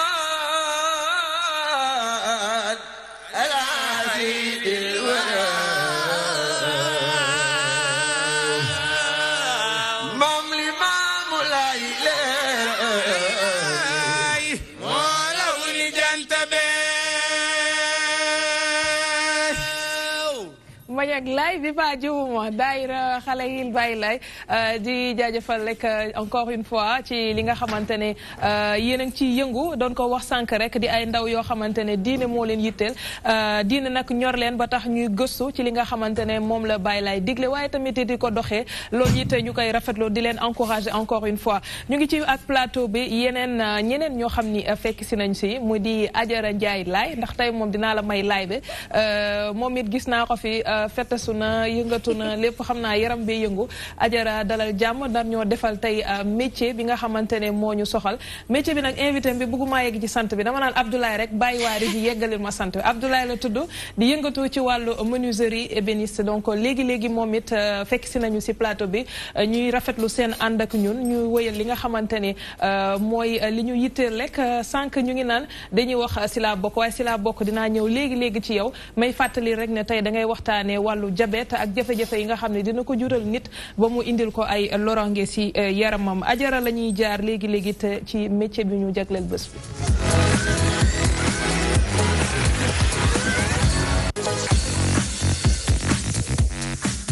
menuiserie ébéniste nga wax tey ci bant bi daal waaye Ajara yow mi ndax jaar nga ci atelier yi ni ma la gisee nii dafa mel ni xoosu woo laaloo peinture poussière liggéey naa nag ba ma demee daal fekk leen ñuy defar ay lal yu rafet ak ay armoire ak ay porte parce que ci loolu la ñuy yëngu lépp loo xamante ni daal wàllum bois la ñoom ci loolu la ñuy yëngu comme dem nañ seen atelier na fekk leen ni ñuy liggéeyee ñoom ñëpp xam naa dañuy seetaan élément bi régie jox ñu ko ci kanam après ñu ñëwaat ci plateau bi Aram. Très bien.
très bien Adja ñoo ko gisandoo di liggéey bu am solo boo xamante ne ni am na ay menuisier yuy yëngatu ci lu ni mel di defar ay meubles encore une fois yoo xam ni tey mën na concurrencer sax.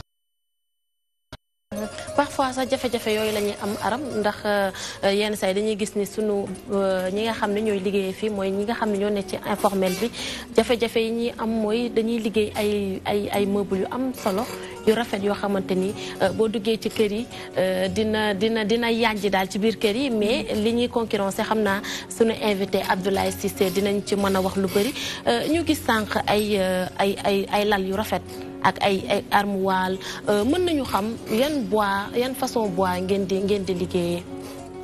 oui bois yi moom bois yi bëri na moom ndax bois yi suñ ko naree lim tey duñ fi jógee ndax bois yi am na dibuti am na dabema am na frage am na sapin am na samba am na amosaki ba am na badu waaw am na badu bois yi moom bëri na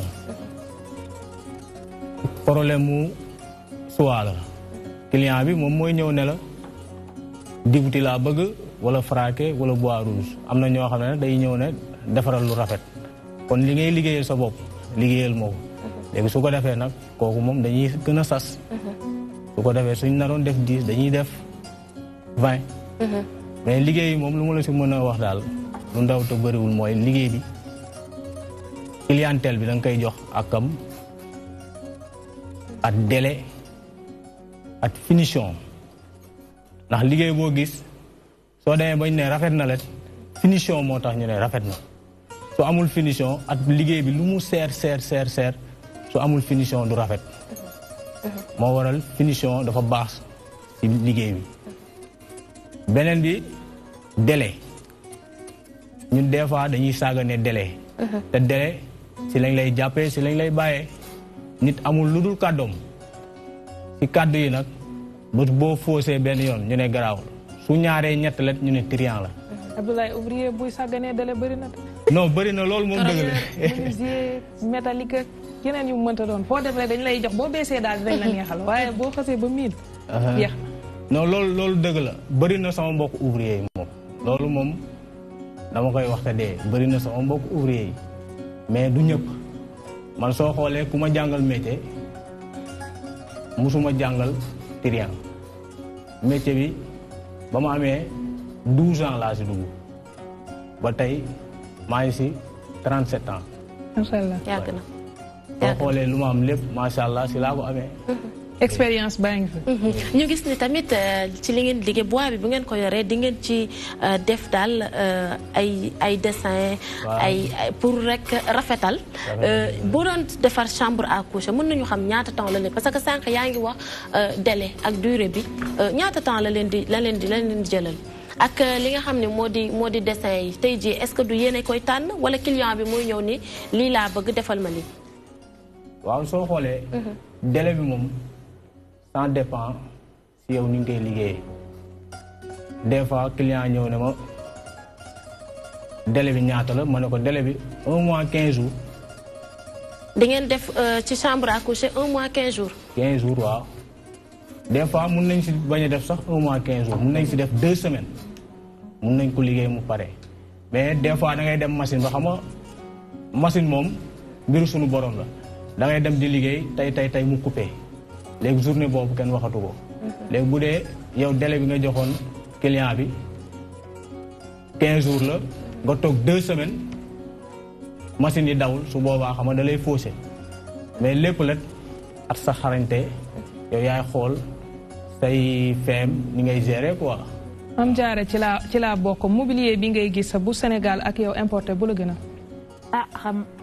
wax dëgg yàlla man moom bu Sénégal moo ma gënal ndax nag kuy wàlli yaan sa koñ daa tëggul bu tëggee nga toog te li olof Njaay naan ku sa reeru papa mot doo tara xaaraani bañ lay ba max importé ba la fa am leen ne fii moo ko dàq te bi gën a dëgër moo gën a baax te doomi réew mi ko defar ndax Ablaye mii du la defalal boo pare man kay instant yi bu may pare di jël numéro consommé local ci réew mi rek laa ci loolu sax lay rebondir Ablaye des fois ngeen di am ay jafe-jafe surtout ak importé bi ak yéen ñi nga xam ne da ngeen di liggéey mën nañu xam lan mooy jafe-jafe carrément. importé bi. soo gisee ñu koy jënd ñu si bëri dañoo xamul qualité bi gis nañu nii mu rafet mais amul mucc par rapport ak tubaab yi ñoom ni ñu koy utiliser tubaab yi soo duggee seen néeg ñoom suñ tegee seen chambre à coucher teg nañu côté bi fu ñuy wàccee seen tànk teg nañ fa moquette beneen côté bu ñuy wàccee waat seen tànk teg nañ fa moquette te ñoom ay ménages yooyu ñoom xamuñu ko mais ñun moom si ndox lañ dëkk dañuy ménage guddi ménage bëccëg waaw di fobeere rek te loolu baaxul si importé mais ñun soo xoolee suñu bois yi tey lu ma la ko mën di wax soo jëloon marto di daaj di fii ba suba sax du yàqu. est-ce que du tamit dafa cher da ngeen cher le moo tax tamit sénégalais yi du ñuy préféré di ñëw bu fekkee importé man moo ko jëndee disons 300000 ñëw si yow nga ne ma lii dëgër na 700000 ñaata attends pouvoir d'achat wu sénégalais bi day xool bi gën a yomb. mais dëgg la xam nga xool lu yomb yi tamit des fois da leen di gaañ ndax importé bi moom diiran bi yàggul su yàggee ba yàgg 1 an tey bu dee da ngay toxu soo ñëwee démonté soo yeggee doo monté waat ndax vis yi dañuy bàyyi ndax tubaab bi délai la ko liggéeyee délai soo xoolee conteneur yi ku andi conteneur dugal ci meuble ku andi conteneur dugal ci meuble ndax tubaab bi ñoom 1 an lañ ciy utiliser suñ ko utiliser 1 an sànni nañ ko léegi sénégalais yi dem jël ko andi ko fii di ko jaay gaay yi léegi lu ñu koy jaayee gaay yi mooy seer léegi ku ko gis da nga koy bëgg mais importé bi moom wax dëgg yàlla moom ku ko mën a bàyyi nga bàyyi ko soo si dugalee sa xaalis da ngay sànni sa xaalis mais yéen est-ce que organiser wu ngeen benn façon organisation boo xamante ni dina tax état bi mën a dugal loxoom ci seen liggéey bi pour que importé bi tamit sénégalais yi ñu mën koo xaw a délaissé tuuti mën a ñëw si yéen ci li nga xam ne moom ngeen di defar mën leen a jënd si même bu fekkee ni sax moo gën a cher mais qualité bi ndax xam nañ ni consommation locale bi ñu bëri comme ni ko Mame Diarra waxee bëgg nañ ko est-ce que am ngeen benn organisation ci seen métier bi yéen menuisier bois yi non organisation bi moom amul ndax soo xoolee ku nekk da ngay bay sa waar ku nekk da ngay bay sa waar am na ñoo xam ne am nañu moyen ñu ngi gérer di job seen job am na ñoo xam ne amuñu moyen ci atelier jàmbur yi la ñuy nekk mais soo xoolee tey liggéey bi ñu lekk ku amul moyen doo liggéey ku amul moyen doo liggéey c'est-à-dire mooy tey man soo ñëwee sama atelier da ngay fekk man du ma xaar ci client dara damay génnee sama xaalis di liggéey pour client bi su gisee mën a ñëw su gisee dara mën a ñëw mën a dugal foofu xaalisam pour ñu mën ko liggéeyal te liggéey bi tamit seerul mais importé bi seer na seeraay boo xam ne yomb na yombaay boo xam ne tey loo am importé mais ñun suñu liggéey moom lu si gën a yomb daal mooy ay 300000 400000 bu si gën a seer amul prix sans dépense ci design. dañu duñ gaaw am lal yéen waxal ak Abdoulaye. même bu fekkee ne bois bi cher na comme li nga koy wax Djibouti bi ak beneen bi xaw ma. bois bi cher na bois rouge yooyu bois bi cher na mais tamit ay chambre à coucher 900000 ak yooyu noonu xanaa kon yéen seen li ngeen ci am moom yéen a ngi gis seen bopp bu baax a baax de am ngeen xaalis de. Ablaye instant suñu amoon xaalis. Sénégalais kenn du nangu ne am na xaalis am ngeen xaalis Ablaye surtout yéen ñi nga xam ne yéen a nekk si informel bi dee leen nangu ne am ngeen xaalis. chambre à coucher aram 900000. dëgg yàlla moom laa ko doon laajte moom da nga war a. yàlla ñu ngi sant yàlla moom ndax soo xoolee boobu ba léegi ba yàlla dafee jàmm ñu mun suñu métier. ba ubbi suñu daara di liggéey boobu ba léegi si la ñuy dund. si métier bi la ñuy dund. demuñu ñaani kenn tukkiwuñu demuñu fenn ñu ngi fii.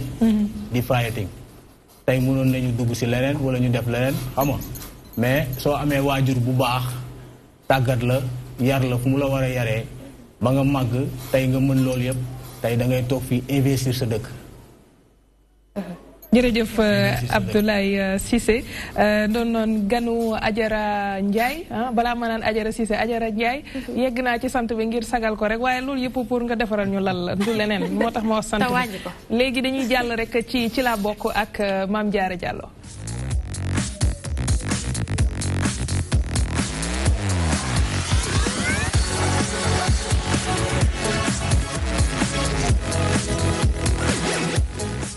sérieusement am naa problème man bu ma demee ba pays ñu ñàkk a dégg wolof di ma corriger nee na ma ci la ñu bokk léegi kon ci la ñu bokk ak Mame Diarra le diabète une maladie handicapante. waaw effectivement Aram comme ni nga ko waxee le diabète une maladie handicapante ndax booy xool ni ki démb lañ doon célébrer seen journée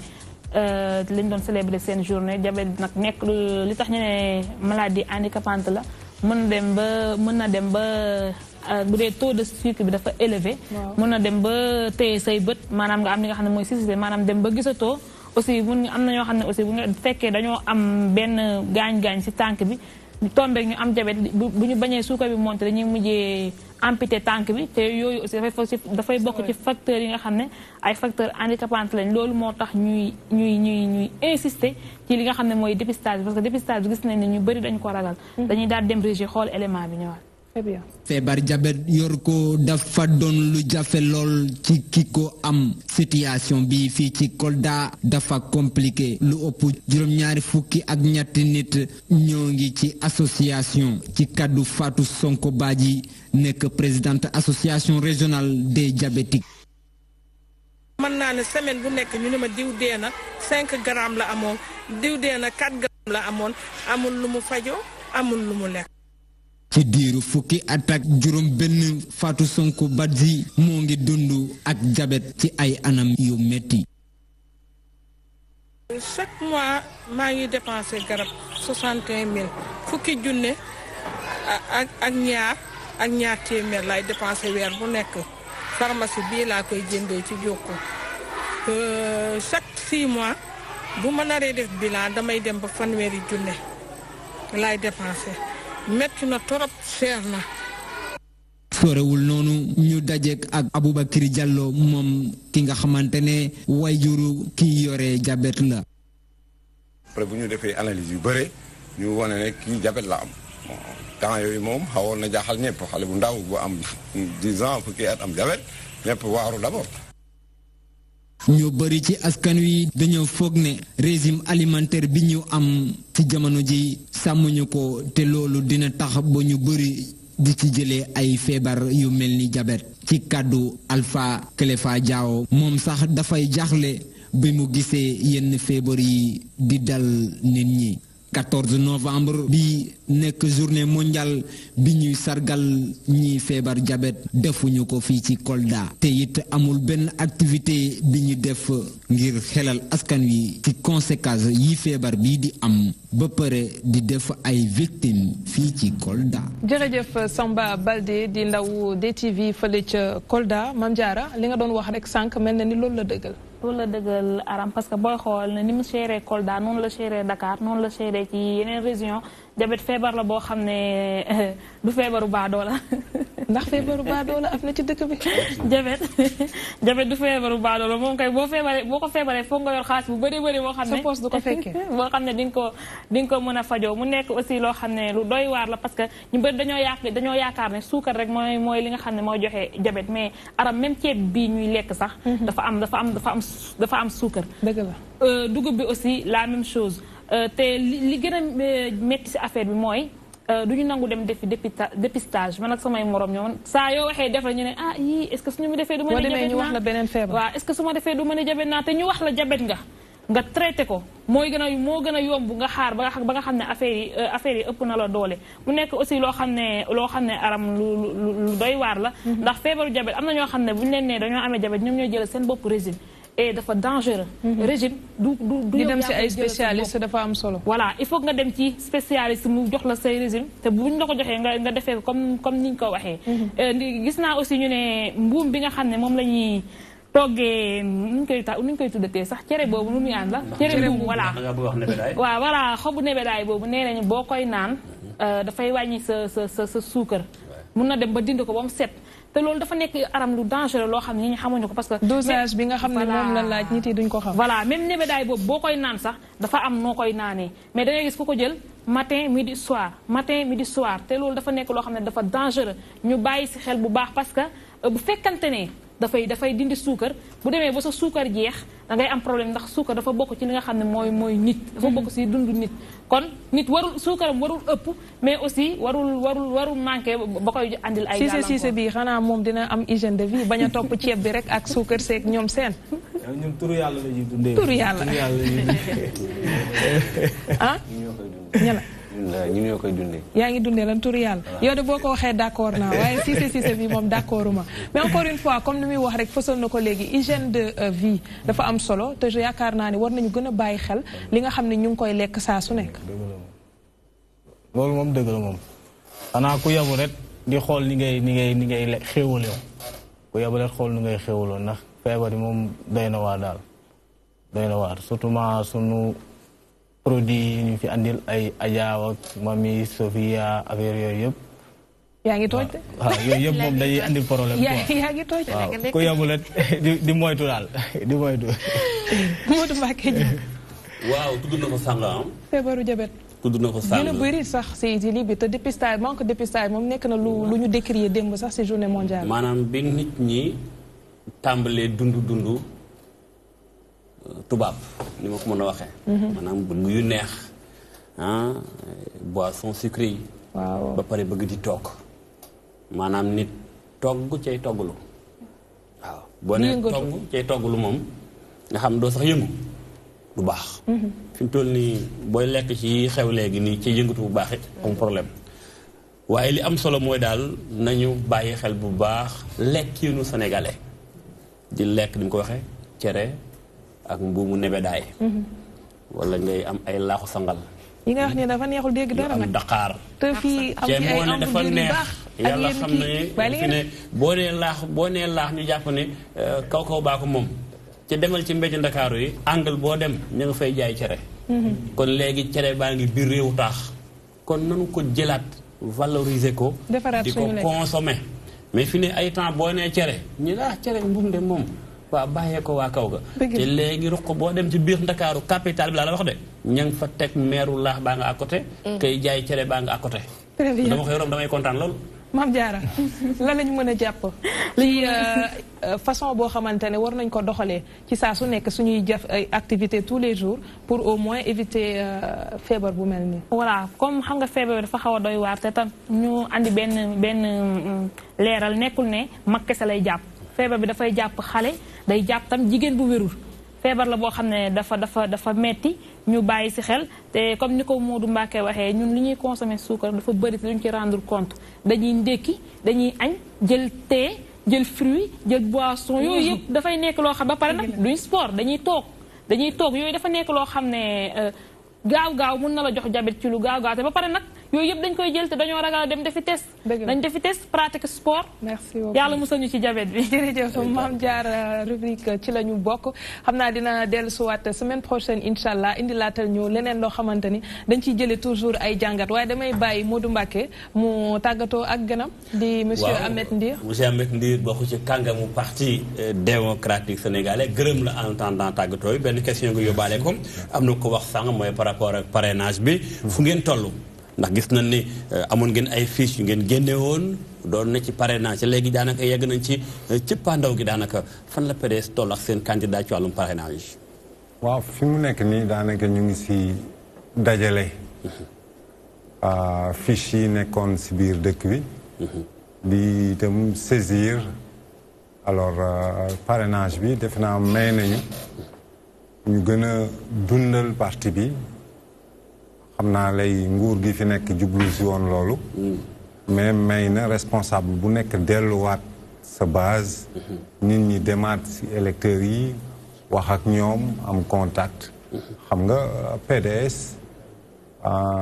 boo xoolee si Sénégal daanaka mooy parti bi gën a rëy si Sénégal parce que APR bi mu jël nguur gi def naa 26% la moon nekk coalition donc ñun ñoo nekk parti bi gën a rëy ci Sénégal donc amuñu problème mu am nombre de parrains yi ngeen soxla yaakaar naa leer na sëñ Modou dañ lay gërëm ndax du ñàkk dañu amaat occasion nga ñëwaat fi yéen ay débat ci biir des TV waxtaanee waat leneen ci biir PDS en tout cas merci beaucoup sa disponibilité. waaw ñun ñoo leen di gërëm parce que xam nga itam invitation yi bu ngeen ñu invité ni ngeen ñu may ñu wax ak sénégalais yi. waaw c'est ça. tëjee rek ñaan la ñaan itam borom réew mi di ko yor Macky Sall. mu jéem a fexe ba élection yi nii ñu teg ko ci jàmm. ak njub ba képp ku si war a bokk si. Merci monsieur Ahmed Ndir. Je rappelle que vous êtes membre du comité directeur du PDS. ma ñëw rek ci suñu ndaanaanu bés bi di Mañang Laay ànd ak waa daayira xale yi Baye Laay Mañang looy tàggatoo ak téléspectateur ak ci lan lañ la war a xaar ci gàmmu gi nga xam ne lañ jëm. waaw ñun moom gàmmu gi ñu ngi koy paas yee Yoof nag fu waay nekk gàmmu fa rek baax na mais ñun ñu ngi jëm Yoff ci kanamu yaa Rasulullaay démb ak tey foofu la ñuy gàmmoo waaw ñun nag man nag maa ngi gërëm bu baax a baax gannaaw balaa maa ba gërëm sama gaayee gërëm Ajara ku baax la ci man ku baax la ci man sama waay la sama lépp la daal. da ngeen di sot rek da ngeen di sot. non wallaahi lancé billahi ku baax la ci man tey man dafa ma jaaxal bizarrement si plateau bi da nga fi am ay kii. ñu la jàppale sa dafa baax ci man rek billahi di nga ñaanal yàlla yokk sa xéwal may la gudd fan ak wér. yow yaa baax yàlla na ko yàlla defal yow it ak sama papa gudd fan sama maam Tonton Matar sama ndiyaay Ablaye Thiaw ak sama mag Jatu Fall. jërëjëf ak sama gaayee Ndeye Sène. merci di ko gërëm bu baax moom it. sama gars yi moom ñoom ñëpp maa ngi leen di gërëm gaa yëpp ñi gërëm ñëpp parce que ñu ngi xaar de l'autre côté ci beneen studio bi ci xibaaru ngoon gi xibaaru 19h bañ a dugg ci loo xam ne duma ko mën a wax ak Pape Ousmane Cissé di gërëm ñi nga xam ne ñëpp ñoom laa àndaloon si plateau bi Mame Diarra ñu lay jox rendez-vous semaine prochaine incha allah sëñ Modou Mbacké Niang Adjara Ndiaye Laye tey may naa la boobu ak monsieur Ahmed Ndir di gërëm également Abdoulaye Cissé ci déplacement bi ak xam-xam bi nga xam ne yëkkati na ko fi Mbañang yow ñu bàyyi laak rek bàyyi laay waaw ñu def loolu ñu tàggatoo gars yi ñu seetaan léegi-léegi xibaar yi ak Pape Ousmane Cissé jërë ngeen jëf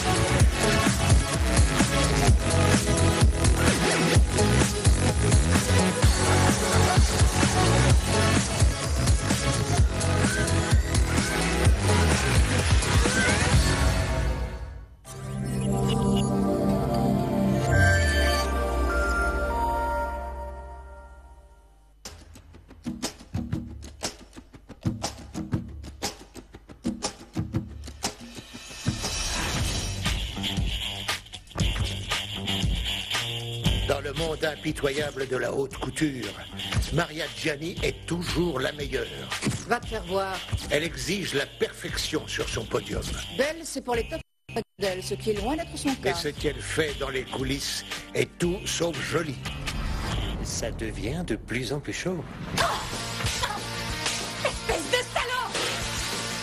Il peut le faire en espagnol et en anglais. Arrêtez de me suivre comme un petit chien. Que faites-vous ici?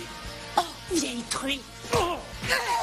Tu ne me fais pas peur, grand-mère. T'es vraiment bonne à rien. Vous êtes vraiment une belle garce, vous le savez, ça?